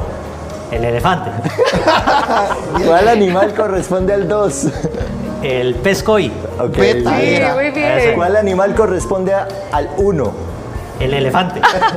Sí, ya, Eso es bateo. Ya eso es otra era un gato. actividad. alguna de todas. Bateo, pero salió. Salió y tuvo más chance de verlo. Doctora, ahora usted también utiliza la tecnología. Correcto. Pasemos a esta parte y aquí nos va a explicar estos cascos que se ven súper futuristas. Ajá, ¿Qué es vamos lo que a ver. hacen? Bueno, básicamente así como hemos ido evolucionando y la tecnología vino a quedarse con nosotros. Entonces tenemos que hacer como ese enlace amigable con ellos y poder usarla en función de poder mejorar nuestro estilo de vida. Entonces, bueno, acá Fabián, que es nuestro técnico en neurotecnologías, está colocándole a Jimé unos sensores. ¿Qué es lo que hace eso? Bueno, básicamente es monitorear el cerebro en tiempo real. Vamos a poder conocer cómo está funcionando cada una de las áreas del cerebro para poder ayudarle directamente a esas áreas. O sea, y usted puede ver, por ejemplo, si una persona está estresada, si una persona tiene cansancio y si se siente feliz, todo eso se puede reflejar ahí. Todo eso y mucho más. Lo más importante es poder conocer qué está sucediendo para poder ir directamente a esa zona y ayudarle a hacer esa nueva oportunidad de poder vivir. Es lo que yo le digo así, a esas neuronas que no estaban trabajando, ok, vamos a darles estímulo para que puedan volver a regenerar y dar esa información que tal vez hemos ido perdiendo en el día a día. Okay, ¿qué estamos viendo ahí, doctora? Ok, básicamente estamos viendo las ondas de Jimena, cómo se van moviendo. Entonces, básicamente estamos tratando de reforzar el área que están colocados los sensores, ¿verdad? Entonces ahí Jimena está recibiendo como esa información positiva para aumentar en esa área y disminuir aquella conducta que queremos desaparecer. Cuando hablamos de conducta, tenemos que tener claro que puede ser la procrastinación, la ansiedad, la falta de memoria, las funciones ejecutivas, ¿verdad? Porque el cerebro es un todo en realidad. ¿Qué significan los colores? Ok, básicamente eso es porque trabajamos 3 tipos de ondas, beta, gamma, alfa, ¿verdad? Entonces así es como las vamos monitoreando. Okay. Por colores. Ok, por colores. Entonces, ahí eso que se ve como una autopista, ¿qué quiere decir? Eso está en 3D. Acerca de un tema que a usted le va a interesar mucho. Se trata de los casos en los que el cáncer llega a los pulmones en personas que no han sido fumadoras, que no tienen ese factor de riesgo. Y uno se pregunta, qué raro, esa persona siempre se cuidó. ¿Por qué? Vamos a conversar esta mañana con el oncólogo, el doctor Luis Corrales, quien está aquí con nosotros, para también contestar sus preguntas a través del Facebook. ¿Cómo está, doctor? Hola, buenos días. Buenos días, bienvenido. Muchas gracias. Primero que nada, ¿cómo es que esas sustancias buenas y malas que nosotros respiramos las absorben los pulmones? Claro. Bueno, importante recalcar, ¿verdad?, que la parte de los tumores que se pueden originar del pulmón, el cáncer de pulmón como tal, pues no solamente en fumadores existe, sino existen otros factores de riesgo, digamos, que están asociados a cáncer de pulmón, y entre esas hay muchas sustancias que nosotros día con día estamos inhalando durante tiempo, y esto nos puede llevar también a la formación de un cáncer. ¿Cómo se acumulan estas sustancias que llegan a convertirse en un cáncer? Porque, a ver, no es algo que uno pueda detectar con facilidad. Claro, a medida que uno pues tiene o va respirando, pues obviamente el cuerpo tiene respuestas para evitar, digamos, que esto suceda o que esto provoque, digamos, alteraciones, pero de alguna manera y por mecanismos o situaciones que no conocemos realmente al final, en algunos pacientes, en algunas personas, estas sustancias con el tiempo pueden llevar a generar un tumor. ¿Y por qué entre las personas que no son fumadoras, las mujeres están en riesgo de padecer cáncer de pulmón específicamente? Sí, bueno, aquí sabemos que nosotros, por ejemplo, en este país, alrededor de un 35% de los pacientes con cáncer de pulmón son en no fumadores. Es un porcentaje, digamos, obviamente importante. Ahora, dentro de los pacientes no fumadores que tienen cáncer de pulmón, hay una tendencia mayor en mujeres. ¿Por qué? Y esto tampoco, pues, se conoce realmente. Se sabe que existen algunas mutaciones asociadas a la formación de estos tumores que ocurren, que aparecen y que esto pues muchas veces se está visto en mayor grado en mujeres. Doctor, ¿y por qué se ve cada vez más en gente joven? Porque uno dice, qué raro, una persona joven que nunca ha fumado. ¿Por qué? Eso es algo que también está en estudio y esto lo vemos en oncología en general, en cáncer en general. Hemos visto una tendencia en ciertos tipos de tumores a que cada vez estamos viendo en edades más tempranas, y esto lo vemos en cáncer de colon y recto, cáncer de mama. De todo. Y de todo. Y en pulmón pues hay una tendencia también en ver ciertos grupos de tumores de pulmón que se dan en gente joven. Más o menos se calcula que alrededor de un 4% de los cánceres de pulmón son encontrados en pacientes de 40 años o menos. Ahora, doctor, ¿cuáles son esas sustancias que podrían estar en el ambiente que sin darnos cuenta son ese enemigo silencioso? Bueno, efectivamente existen otras causas de cáncer de pulmón o factores de riesgo, más bien, fuera del fumado. Y entre esas está, por ejemplo, el radón, que es la segunda causa de factor de riesgo, el factor de riesgo asociado a cáncer de pulmón. Después existe la inhalación a hidrocarburos, inhalación a ciertos materiales, digamos, de minas, inhalación de humo de leña.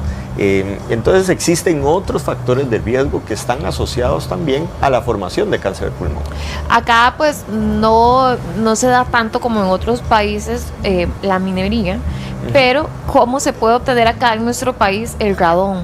Bueno, el radón existe y esto existe, digamos, es una degradación del uranio que viene de lo que es el suelo, ¿verdad? Generalmente esto se ve muchísimo más en estas ciudades grandes donde hay construcciones a nivel del subsuelo y esto pues obviamente hace que exista pues mayor exposición. Entonces poblaciones o más bien ciudades muy grandes con mucha densidad poblacional tienden a tener mucho más radón. Aquí nosotros no tenemos pues cifras que nos dicen qué tanto estamos teniendo, digamos, esa exposición al radón, pero definitivamente es considerada la segunda causa de factor de riesgo para desarrollar un cáncer de pulmón. Usted nos explicaba, doctor, que de esas personas que tienen cáncer, 35% no son fumadoras y que la mayoría son mujeres. ¿Cuál es la relación que podría existir, por ejemplo, si nos podemos a pensar en cocinar con leña? Efectivamente, la exposición a humo de leña de una manera persistente, de una manera, digamos, a través de los años, aumenta el riesgo de cáncer de pulmón. Tal vez en nuestro país no es tan frecuente en muchas zonas, digamos, cocinar con leña, pero sabemos que a nivel de Latinoamérica esto ha sido un gran problema y es algo que se ha visto expuesto, digamos, a lo que es estos estudios que nos dicen y que han corroborado pues este factor de riesgo, ¿verdad?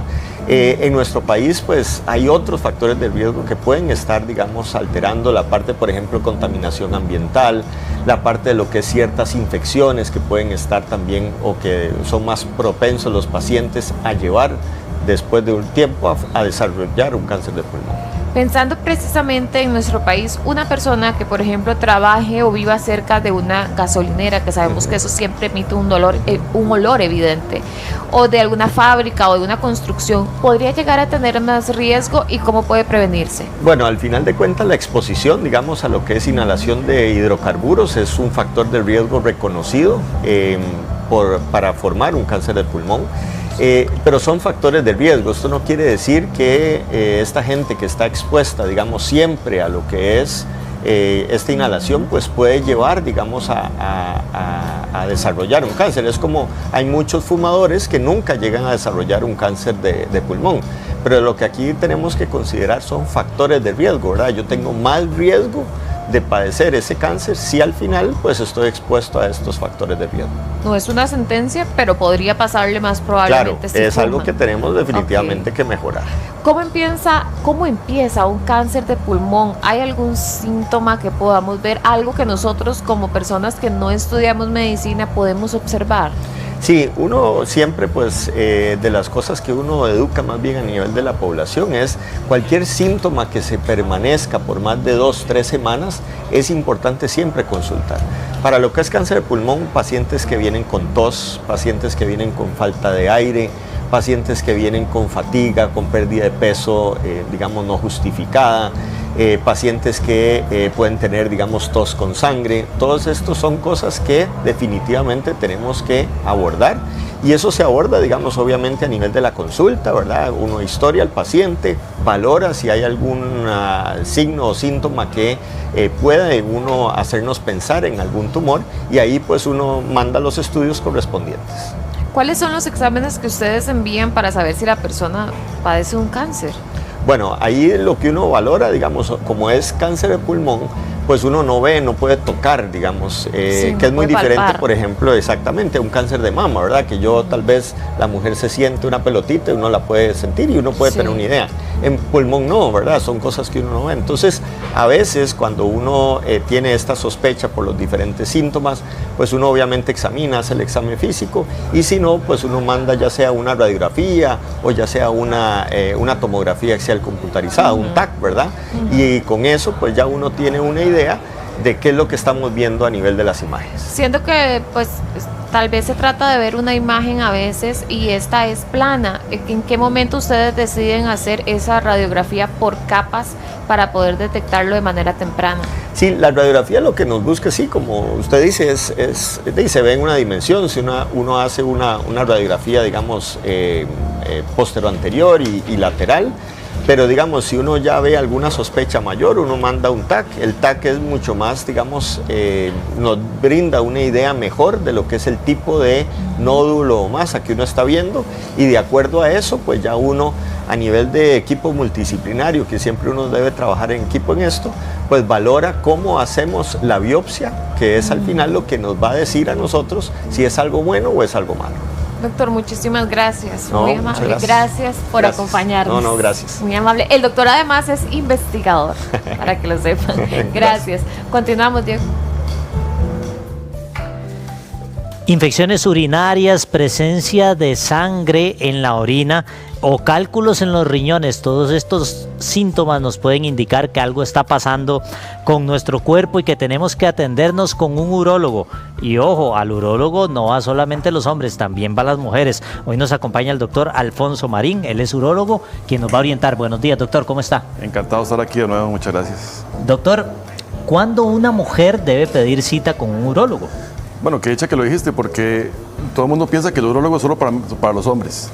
Nosotros también vemos a las mujeres, porque ellas también tienen riñones, tienen vejiga, prácticamente como te decía ahora, lo que no tienen en la próstata. Entonces pueden tener problemas de vejiga, de riñones, piedritas, infecciones, y todo esto lo vemos también en las mujeres. Ahora, doctor, ¿qué pasa cuando hay una desconexión entre los nervios, ¿verdad?, de esta zona y el cerebro? El cerebro manda la señal hacia la pelvis, donde está la vejiga. Pero si hay una desconexión ahí por una diabetes severa, mal controlada, una persona que haya tenido algún trauma de la médula espinal, una persona que tenga una espina bífida, entonces no llega la señal. Entonces la vejiga se llena y no me da esa sensación como de ir a correr donde hay un baño, ¿verdad? Entonces necesitamos consultar en ese caso. Ok, la persona no siente como ese calambrito que va sintiendo uno cuando se está orinando. Exactamente, cuando usted se está orinando, ¿verdad?, que está pegando brinquitos, ¿verdad?, y todo esto, y está buscando un baño, ¿verdad? Esta persona no lo siente, entonces la vejiga se va inflando, y ahí es donde vienen los problemas mayores. Doctor, entonces, ¿cómo deben atenderse cuando las personas están sufriendo eso o no, pero tienen escapes de orina? Exactamente, ese es como el primer síntoma. La vejiga se llena tanto que por presión empiezan a salir gotitas, plin, plin, plin, plin, ¿verdad? ¿Y usted no sintió ganas? No sintió ganas, pero empiezan a salir gotitas, entonces llega la familiar o la misma paciente y dice, mira, tengo incontinencia, pero en realidad es una falta incontinencia, es una falsa incontinencia, porque es tanta la presión que tiene la vejiga a la hora de estar llena y que empiezan a haber escapes. Doctor, de hecho, en el caso de las infecciones urinarias se da más en las mujeres que en los hombres. Sí. ¿Por qué se da esto? La mujer tiene una gran desventaja anatómica en este aspecto porque el hombre tiene la uretra, ¿verdad?, que es vejiga, próstata, esfínter, pene. En cambio, la mujer tiene un cañito de 4 centímetros en promedio. Y las bacterias, desgraciadamente, que afectan el sistema genitourinario, tienen la posibilidad de irse contravía. Entonces llegan a la entrada del cañito de la orina y en 2 toques están metidos en la vejiga. Doctor, de hecho muchas mujeres dicen, ay, es que tengo infección en la vejiga, ¿verdad? Una infección urinaria, un chistate. Ajá. ¿Cuáles son esos primeros síntomas indicadores de que efectivamente eso puede estar pasando? Exactamente, la persona tiene un ardor para orinar, una incomodidad, muchas veces le dan como ganas muy seguido. Dice, doctor, yo tengo ganas de ir a orinar a cada rato y orino chorritos y no logro vaciar, entonces estoy en estas lides. Doctor, ¿y entonces cómo deben tratarse esas infecciones en el caso de las mujeres? Las infecciones, desgraciadamente, ha habido un exceso, un abuso de antibióticos. No siempre los antibióticos los usamos cuando hay fiebre o escalofríos o problemas mayores. En caso de estas mujeres podemos entrarle a lo que es la parte preventiva, usar lactobacilos que son probióticos y usar otro tipo de medicamentos que me ayuden a mejorar. Doctor, ¿existen tratamientos para este tipo de infecciones y escapes urinarios para que no trasciendan a más? Exactamente. podemos mandar ejercicios de piso pélvico. Esto nosotros ya tenemos nuestros propios fisioterapeutas que están titulados en este tipo de terapias. Hay medicamentos que me ayudan a mejorar la sintomatología y un bajo porcentaje de pacientes terminan en cirugía. Doctor, ¿y en qué consiste cada uno? ¿Y en qué casos dice usted, bueno, sí, este puede con ejercicio, este puede con tratamiento, o este sí definitivamente sí, cirugía? Definitivamente los leves son los que van a terapia, ¿verdad?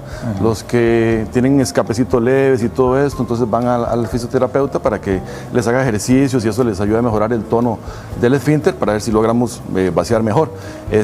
Pacientes ya moderados, ya uno les manda tratamiento, y ya los severos que no respondieron ni al tratamiento ni a la terapia van para cirugía. Doctor, ¿y en qué medida una infección urinaria puede ser repetitiva? Eso que usted vino, se curó, pero ahí nomás le vuelve a dar otra. Sí, ese es el gran problema, ¿verdad? Porque tenemos que tratar esa cantidad de orina que hay dentro de la vejiga. Entonces la tratamos, ya si hay fiebre, escalofríos, como te decía al principio, ahí sí mandamos el antibiótico, si no entramos a la parte preventiva. Nos dice Rosy, en las noches me despierto con ganas de orinar, pero con dolor en la vejiga. Hay algo que se llama vejiga hiperactiva.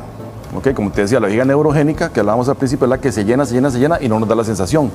Está la otra, que es la vejiga hiperactiva, que es la que con poquito de orina ya empiezan a dar como esas contracciones, esos espasmos y tengo que ir corriendo. Esas son las que van a orinar y orinan poquito a cada rato. Nos dice Ale, yo paso con mucho dolor en el orificio uretral. Le consulté a la doctora y me envió nitrofurantoína, pero no mejoro nada. ¿Qué puede hacer ella? Lo que estamos hablando del abuso de los antibióticos. La nitrofurantoína es un antibiótico, ¿verdad? Del que se ha abusado históricamente. Si es una mujer posmenopáusica, lo que usamos son estrógenos conjugados en crema. Eso le puede ayudar bastante a esta paciente, ¿verdad? Estrógenos conjugados en crema que se lo ponen en la entradita de la vagina y eso les ayuda bastante. Doctor, nos dice Gabrieli, le quería preguntar a usted que si es normal que cuando estornudo se le sale un poquito de orina. Si tiene mucha cantidad de orina dentro de la vejiga, al menor esfuerzo, digamos, yo en este momento tengo la vejiga llena de agua aquí y ahí se me puede salir algo, ¿verdad? O se ríe o tose. ¿Verdad? Entonces hay que estar orinando frecuentemente para que no haya ese acúmulo de orina dentro de la vejiga. Pero si tengo un problema de esto, sí te recomiendo consultar. Doctor, ¿y en qué momento entonces, exacto, tiene que consultar a una persona? ¿Cuáles pueden ser como esas señales que nos indican, bueno, es mejor ir a consultarle a un urólogo? Sí, cuando me hago un examen de orina y salen muestritas de sangre, aunque yo no las vea así a simple vista, hay como gotitas de sangre que no se ven, que solamente se detecta por el examen. Cuando tengo los escapes, cuando tengo la frecuencia urinaria aumentada, ahí es donde tengo que ir. Ok, esos son como síntomas de inmediato, de que mejor visitar a un urólogo. Un urólogo. Ok, doctor. Ahora bien, en el caso de las personas que les cuesta orinar, ¿verdad? Y tienen esos escapes, ¿qué otras recomendaciones le daría a usted previas a visitar al urólogo?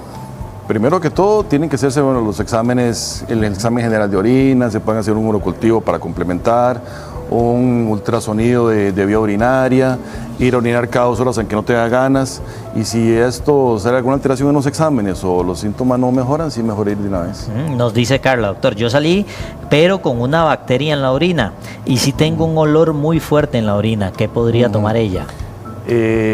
Como te digo, ahí lo más fácil es darle el antibiótico, ¿verdad? Pero hay que analizar el caso, porque si podemos tratarlo de manera preventiva, muchas veces el olor de la orina puede disminuir, mandarle a tomar más agüita, orinar más seguido, porque siempre la primera orinada de la mañana es la más olorosa y eso es normal, completamente esperable. Doctor, vea, Rosy, que era la que nos había dicho de que se despertaba con ganas de orinar, pero con dolor en la vejiga, nos está preguntando qué puede tomar, ¿verdad? Que no sea un medicamento. Dice que ella es muy sana. Bueno, puede intentar con la terapia de piso pélvico, con algún fisioterapeuta que trate eso, si no, que me busque. Y Jume nos dice, doctor, sangre en la orina, poquito, dice que ha detectado, dice que es una mujer de 48 años y tiene ardor al orinar. Ok, puede ser perfectamente una infección urinaria, ¿verdad? O una inflamación, lo que llamamos la cistitis, el chistate. No necesariamente tiene que haber una bacteria presente, puede ser algún irritante que esté comiendo, que esté tomando, ¿verdad? Entonces le entramos a esto. Doctor Alfonso Marín, él es urólogo. Vargas. Síganlo en sus redes sociales. Doctor, muchas gracias por los consejos. Muy amable, yo. Para servirles. Nos vemos. Es de doña Cintia, así como, ay, ¿en Cintia serio se está queda llorando? así como, por eso, está poniéndose Pues a que a llorar. veces una anda más sensible de lo normal. Y ellas más jóvenes, ¿verdad? Sí, Pero sí, hablando de gente joven, de gente que tiene mucho por comunicar, ahí tenemos a don Carlos Serrano y a Ginés Rodríguez, que ya están listos. Chinita, Hola. Chinita, eso, bienvenidos chiquillos, buenos días. Adelante, chiquillos. Aquí estábamos hablando de la Casa de los Famosos también. Bueno, De ahí, chisme, antes ¿verdad? de meternos en el tema del día, Ajá. que es el salario igualitario, una lucha de nunca acabar, teníamos que comentar un poquito de la Casa de los Famosos. ¿Cómo estás, Gis? Todo bien, pura vida. Yo también creo que con la comida no se juega ni se vota. Muy bien, esas son palabras de Ginés, una mamá. Muy bien. Se come toda la comida, ¿verdad? Por favor. Y por lo del favor y salario, gracias. aquí todos queremos ganar como gana Maricris. Oiga, no, eso sería triste. No, mentira. Mentira. Gracias, buenos días. Bienvenidos a Mentes Maestras en nuestro tercer día ya de la semana, aquí a través de la pantalla de Repretel Canal 6, a través de Giros, y hoy con un tema que definitivamente hay que repasar no solo con posiciones, sino con datos, específicamente el salario igualitario y una brecha que todavía se mantiene en Costa Rica. Y que además hay que diferenciar porque no es lo mismo para quienes están en un trabajo formal regulado a quienes no lo están y que hace que sea todavía más vulnerable un salario al antojo. Así que bueno, yo creo que el tema está para una rica conversación. ¿Te parece si presentamos y después vamos al contexto? Doña Carolina Delgado, la presidenta del INAMU y que está metida de lleno con este tema. Doña Carolina, qué bueno tenerla aquí en Mentes Maestras. Bienvenida. No, muchísimas gracias por la invitación. Esto es uno de los temas que siempre deberíamos estar abordando. ¿Cuáles son las condiciones de las mujeres y cómo las facilitamos para que no solamente salgan a trabajar, sino que ganen igual que los hombres? Que sea igualmente reconocido ese esfuerzo. Y también quiero presentarles a Kendall Ruiz, que es el abogado que nos va a ayudar también a darnos esas herramientas para transformar esa situación, porque al final también es una lucha que tenemos que ir haciendo, aunque sea cada una, pero que va sumando esfuerzos. Bienvenido. Muchísimas gracias por la invitación y también hago eco de las palabras del INAMU porque Costa Rica requiere todavía seguir luchando contra el machismo todavía existe y es algo que tal vez no nos damos cuenta porque tenemos una realidad buena, pero hay muchas cosas que cambian. Vamos al contexto de inmediato de este tema para darle inicio a la conversación en Mentes Maestras, la realidad salarial de nuestro país y la brecha, cómo se mantiene, lo vemos en la siguiente nota. Todos los días miles de personas cumplen una misma jornada, asumen responsabilidades similares y aportan al crecimiento de las empresas donde laboran. Sin embargo, una pregunta sigue generando debate. ¿Hombres y mujeres reciben el mismo salario cuando realizan un trabajo de igual valor? Aunque la ley dice que sí, la realidad todavía presenta desafíos. Hablar de brecha salarial no significa afirmar que una empresa pague menos únicamente por ser mujer. En Costa Rica existe una legislación que prohíbe esa práctica. El concepto también refleja diferencias en los ingresos influenciados por factores como el tipo de empleo, las horas trabajadas, el acceso a puestos de liderazgo o las interrupciones laborales relacionadas con el cuidado de familiares. En Costa Rica tenemos una regulación a nivel laboral sobre el tema de la equidad salarial, tanto entre hombres como mujeres, y esa regulación viene incluso desde la Constitución política. Básicamente se establece tanto en la Constitución como en el Código de Trabajo que las personas tenemos el derecho a recibir igual salario por igual trabajo. A nivel internacional hay varios estudios que se hacen, principalmente a nivel de OCDE, y Costa Rica pues sale bien rankeada, digamos, en los resultados porque somos el cuarto país a nivel de OCDE donde este tema de brecha salarial digamos está pues controlada, ¿verdad? No estamos tan mal como otros países. Evidentemente hay temas que se pueden corregir. Por ejemplo, uno de esos estudios dice que si quisiéramos tener la paridad 1 a 1 en el ritmo que llevamos, nos tomaría 134 años, digamos, que los hombres ganen exactamente igual que las mujeres en ciertos temas. Los especialistas explican que una diferencia salarial es legal únicamente cuando puede justificarse con elementos como la preparación académica, el desempeño, la experiencia o la productividad. Si esa trabajadora o candidata en ese caso se siente discriminada y siente que ella tenía mejores condiciones, mejores atestados que la persona que fue contratada, que fue un hombre, y ella podría plantear un reclamo por un tema de discriminación en distintas, digamos que vías. La más común sería ir al Ministerio de Trabajo, posteriormente podría plantear un proceso judicial, podría ir por un recurso de amparo. Digamos que en Costa Rica hay varias formas de defender esa situación. La igualdad salarial no consiste en que todas las personas reciban exactamente el mismo salario. Significa que quienes realizan un trabajo de igual valor deben recibir la misma remuneración.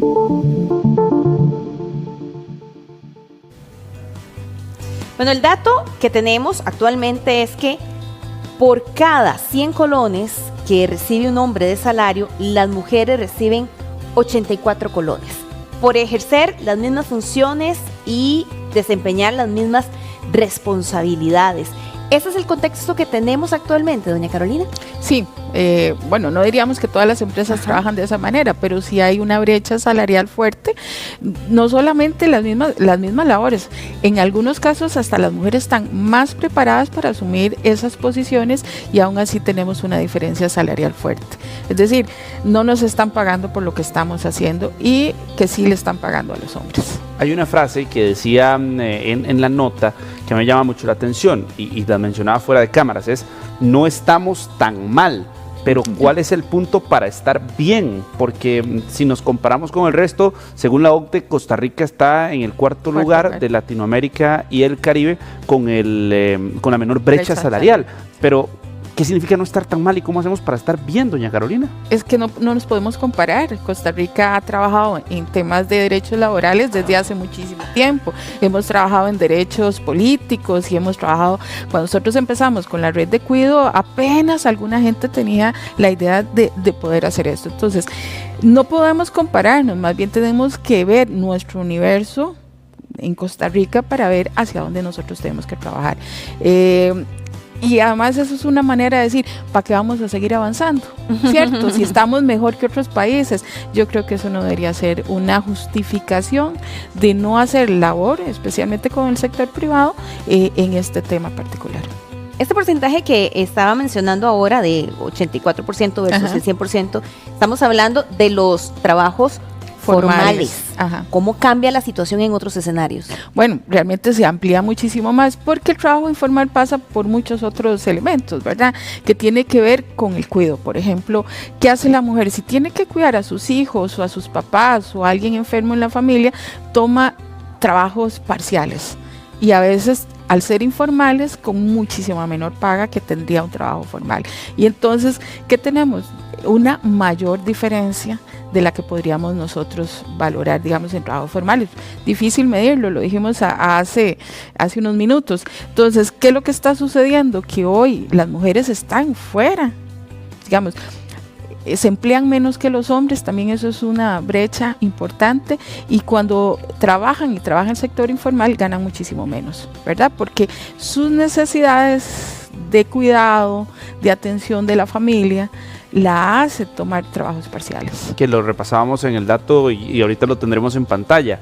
Según el INEC, la fuerza laboral de hombres es del 60%, la de mujeres alcanza en 39.4, 60.6 la de hombres. Kendall, que aquí nos abre la puerta para poder definir lo que ha puesto la ley también ya en los códigos laborales a partir del salario igualitario. Sí, a ver, perdón, el artículo 404 del Código de Trabajo establece justamente que no se puede discriminar por el tema de género.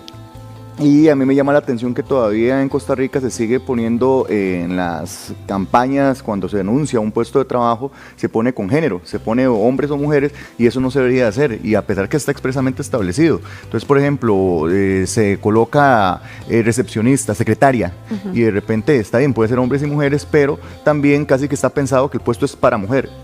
Y bueno, uno dice, está bien, pero esas brechas salariales dicen, ¿por qué siempre para mujer y no un hombre? Y también al momento que también se le contrata, se le piensa pagar menos, y son como varios parámetros que se dan. Algo también como un dato importante es que normalmente las mujeres asumen distintos roles y esos roles también hacen que muchas empresas, de manera equivocada totalmente, vienen y dicen, le hacen esa pregunta de manera muy sutil de que si tienen hijos o no tienen hijos, si tienen pareja o si no tienen pareja. O si piensa tener hijos. Ajá, o si piensa tener hijos, la siguen haciendo y eso está prohibido expresamente. Eso no se puede hacer.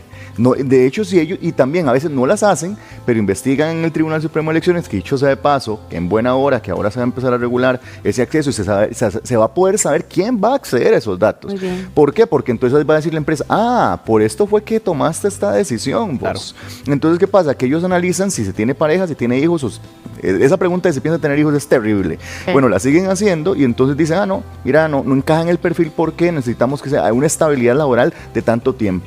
¿Por qué? Porque claramente y dichosamente Costa Rica tiene regulación que protege a las mujeres en el periodo de embarazo, en el periodo de lactancia, donde inclusive recientemente se dio una reforma de la Asamblea Legislativa anterior, que doña Carolina estuvo por ahí y que se aprobó y se reformó para dar periodo de lactancia inclusive cada 3 horas, que no se tenía antes era como la hora de entrada, hora de salida, entonces hay muchos elementos. ¿Y qué se debatía por parte del sector empresarial? Y ojo que a mí me corresponde asesorar empleados y empresas. Es que se debatía, es que las empresas ya no van a contratar a las mujeres porque están dándole más beneficios. No es un beneficio, es que es la persona menor de edad la que tiene el derecho y la mujer también, son ambas, entonces son como 2 elementos. Y por último, a la pregunta que vos haces es entender que esas brechas salariales sí existen y el método de escogencia no está siendo objetivo, no se está tomando el parámetro de decir, es más, veámoslo muy simple y digamos que lo que decía yo al comienzo, que el machismo existe, que a veces vos entras a una tienda, va la pareja, hombre y mujer, y le hablan al hombre. Cierto. Eso pasa, entonces ¿por qué dicen, es que el poder adquisitivo es del hombre? Y no precisamente, puede que sea de la mujer, puede que ella sea la tomadora de decisión, pero seguimos teniendo un esquema machista todavía que sigue estableciendo de que no, es que ella no va a reclamar. Y las mujeres también les da miedo reclamar y teniendo los derechos, entonces son como varias cosas. Ya eso va cambiando, ya las mujeres empiezan dichosamente que levantan esa bandera y a mí me encanta que sea así. Ajá. Sí, vamos a tener mujeres cada vez más valientes, pero aquí, Kendall, también la pregunta es, ¿cómo se pueden reclamar esos derechos? Y desde tu punto de vista como abogado, justamente la conversación que teníamos ahora, ¿verdad? Cuando estábamos en proceso de maquillaje, es que escuchábamos conversaciones de las compañeras que saben de temas puntuales de decir, no, vamos a escoger ahora mejor a una persona que no tenga familia, que no tenga hijos, pero se escucha. Sin embargo, es una conversación que está al aire y yo digo, ¿cómo se puede pelear contra eso? Porque si yo lo llevo y le pongo una denuncia, va a ser lo que yo escuché contra la otra persona que va a decir, jamás, yo eso no lo dije. Entonces, ¿cómo hacemos para tomar esta lucha? Miras que igual aplaudir a la asamblea que su doña Carolina, porque también el año pasado se ratificó un acuerdo internacional, ya tenemos algo de acoso sexual, pero también se ratificó un acuerdo internacional que es la de acoso laboral, que ahora obliga a que las empresas, ahora también hay una ley que está promoviendo, de hecho, Gerald Bogantes está promoviendo la que es la de acoso laboral, ya antes estaba trabajándose, pero por esta obligación le dicen, gente país, ya tienen que tener una ley de acoso laboral. Entonces, esa igual ya te da algunos parámetros. Entonces, ¿qué significa? Las empresas ya se tienen que preparar para regular acoso laboral, acoso sexual, que ese ya es obligatorio, y hay una que yo siempre incluyo en los patronos, es discriminación. Las prácticas discriminatorias, porque yo no sé si, los televidentes que nos están viendo, no sé si sabían esto, pero es un dato de oro y de plata. Si se determina que alguien discrimina en la empresa, no solamente es responsable de la empresa, la persona que discrimina monetariamente, porque lo que el Código de Trabajo dice, también responde. Pero Kendall, ¿cuál es el proceso para llegarle a eso también? Okay. Porque ahora los salarios son privados. Yo no sabré cuánto gana tal o cuánto gana otra persona. ¿Cómo logro determinar que me contrataron en X puesto y me están pagando menos por mi sexo? Sí, claro, eso que bien mencionadas de que son privados, eso es por la ley de protección de datos, eso no lo puede estar ventilando las personas, pero si se llega a dar cuenta porque la misma persona lo menciona o porque de repente se enteraron y se hizo público por alguna razón el tema de los salarios, la persona puede solicitar que se revise para determinar si hay un tema discriminatorio. Por eso es que, y aquí creo que igual eso se puede denunciar, se puede hacer ver a los departamentos de recursos humanos, se puede presentar ante el mismo Ministerio de Trabajo, el Ministerio de Trabajo puede hacer una inspección y el mismo ministerio puede solicitarle, igual, puede ser que sea anonimizado, pero le puede decir, deme géneros, deme puestos, y yo quiero verificar cómo está esto, y si se determina que hay un tema discriminatorio, entonces puede dar infracciones. ¿Dónde es que la empresa puede tener un sentido de que sea distinto? Que Kendall tiene 15 años en el puesto y tal vez Carolina tiene 5 años y porque tiene tanto tiempo, entonces ahí incrementa, pero eso tiene un parámetro objetivo, no es que Carolina tiene 15, Kendall tiene 15 y Kendall gana 1 millón y Carolina 700, ¿por qué?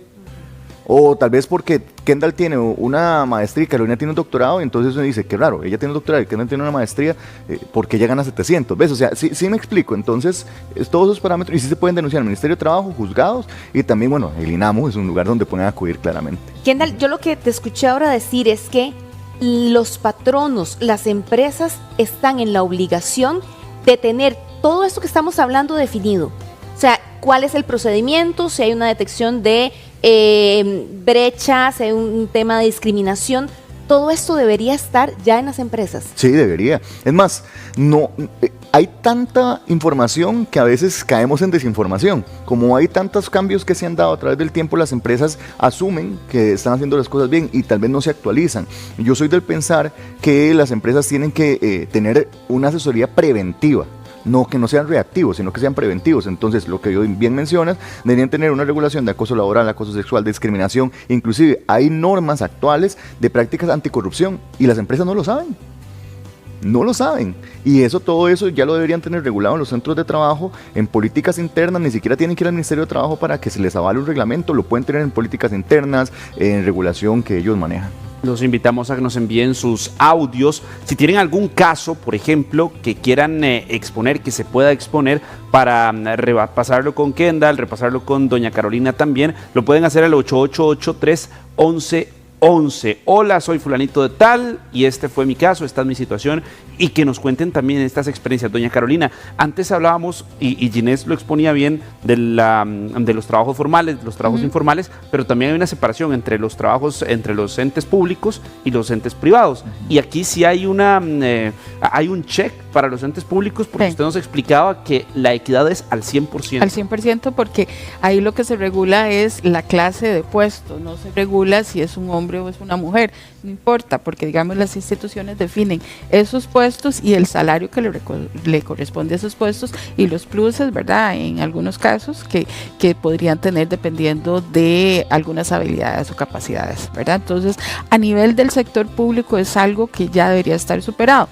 Lo que dijimos es a nivel de equilibrio salarial, de acceso a puestos de toma de decisión, pues ahí es donde también tenemos alguna barrera en algunas instituciones que siempre te quedarás en algunos puestos, ¿verdad? Y no vas a poder escalar, y eso es lo que a veces sucede en el sector público.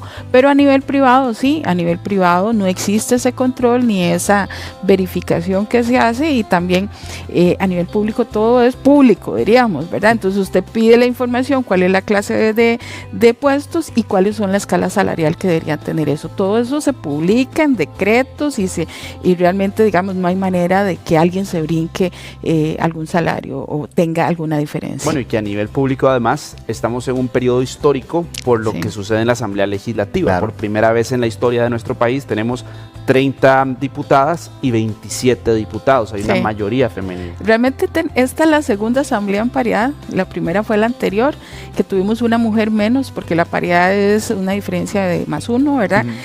Creo que es histórico tener ahora una asamblea con mayoría de mujeres, y pues uno pensaría que vamos a trabajar fuertemente con temas.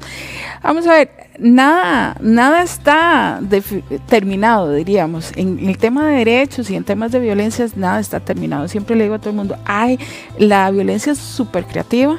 Y entonces cuando usted cierra una puerta se abren 3, y entonces hay que empezar a seguir legislando. Nosotros en el periodo anterior hicimos muchas normas con respecto a diferentes tipos de violencia.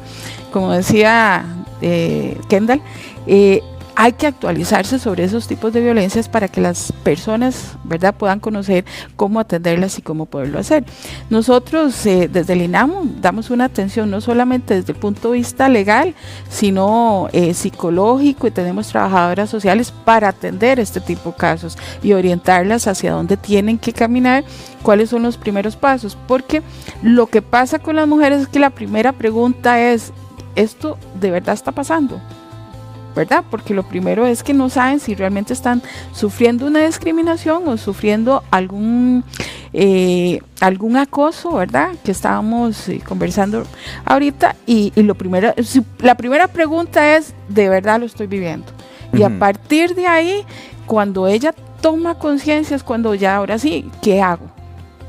Y el primer paso es visibilizarlo, porque por eso es importante esto. Al final, si no se habla, se normaliza. Y se hace ver como si fuera la vida aceptable de cualquier mujer. A mí me llama la atención porque hay experimentos que se han realizado en Estados Unidos. Notaron que una orquesta muy famosa estaba compuesta principalmente de músicos. Así que hicieron un experimento para hacer las audiciones simplemente con la interpretación del instrumento. Las personas que iban a tomar la decisión no podían saber si era alto, si era pequeño, si era hombre, si era mujer, cómo vestía, simplemente solamente con el sonido. Eso logró que se contratara 50% más mujeres en esas audiciones que en lo que había pasado el resto. Así que hablábamos que en la hora también que hay un tema de acceso, que hay como un filtro, que si ya de por sí estamos trabajando en el tema de la brecha salarial, el tema es cómo hacemos para que también más mujeres puedan acceder a puestos de trabajo sin pasar por el filtro del machismo. Miren que les voy a poner un tema todavía hasta más moderno y preocupante, y ya se dio a nivel mundial. Con la inteligencia artificial están haciendo los procesos de reclutamiento. Y se dio en un proceso de una empresa que viene y dice, mira, es que yo quiero ser un poco menos discriminatorio y voy a ver los parámetros que tengo con inteligencia artificial. Lo que pasa es que esta empresa, no voy a decir el nombre porque es muy reconocida, pero esta empresa se basó en cómo venían contratando, y en lugar de contratar a más mujeres, contrataron más hombres. Y al final del día, cuando terminaron el proceso, dijeron, ¿pero qué pasó? Fue porque la metodología que tenían era contratar más hombres. Entonces, muchas empresas están basando sus procesos de selección actualmente con inteligencia artificial, ven los currículums, ven ciertas cosas, pero lo que no saben es si esa inteligencia artificial tiene sesgos o discriminación al momento de contratar.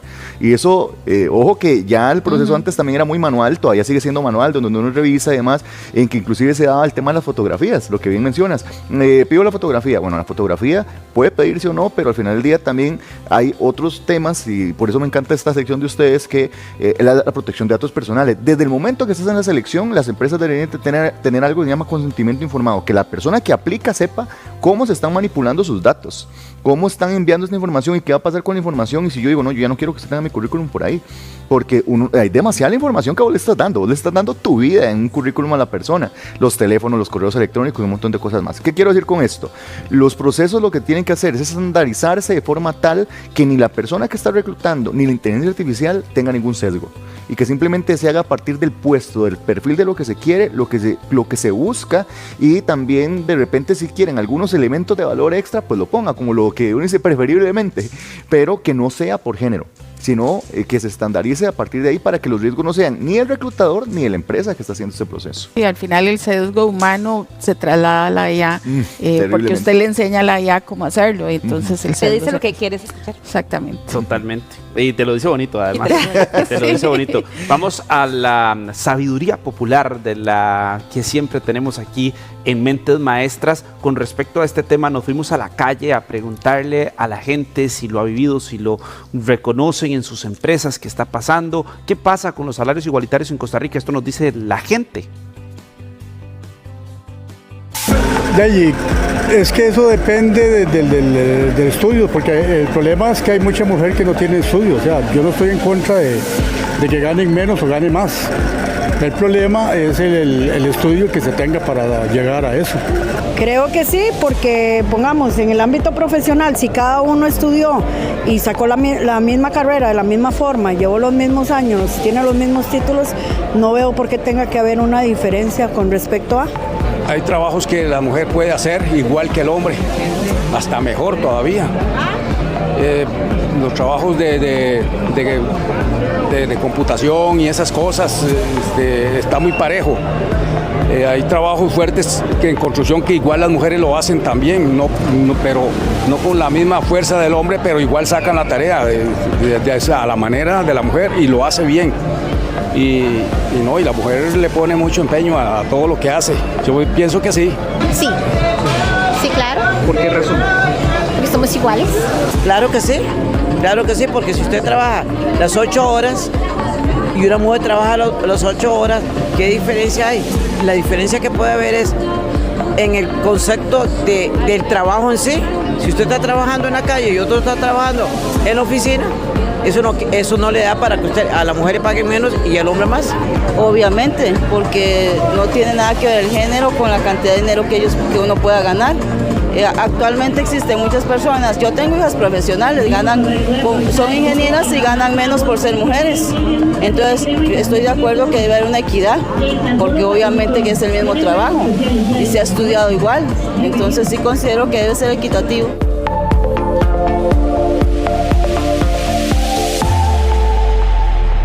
Eso es lo que queremos todos, que sea equitativo. Tenemos también la participación de una persona que nos envió su mensaje. Adelante, buenos días. Muy buenos días para todos, mi nombre es Laura y sí, hace mucho tiempo tuve un trabajo donde tenía el mismo puesto que 2 hombres, éramos 3 personas en el mismo departamento bajo la misma condición de responsabilidades, de puesto, todo era exactamente igual, horarios, todo. Pero sin embargo mi salario era 75,000 colones menos que ellos por el hecho de ser mujer.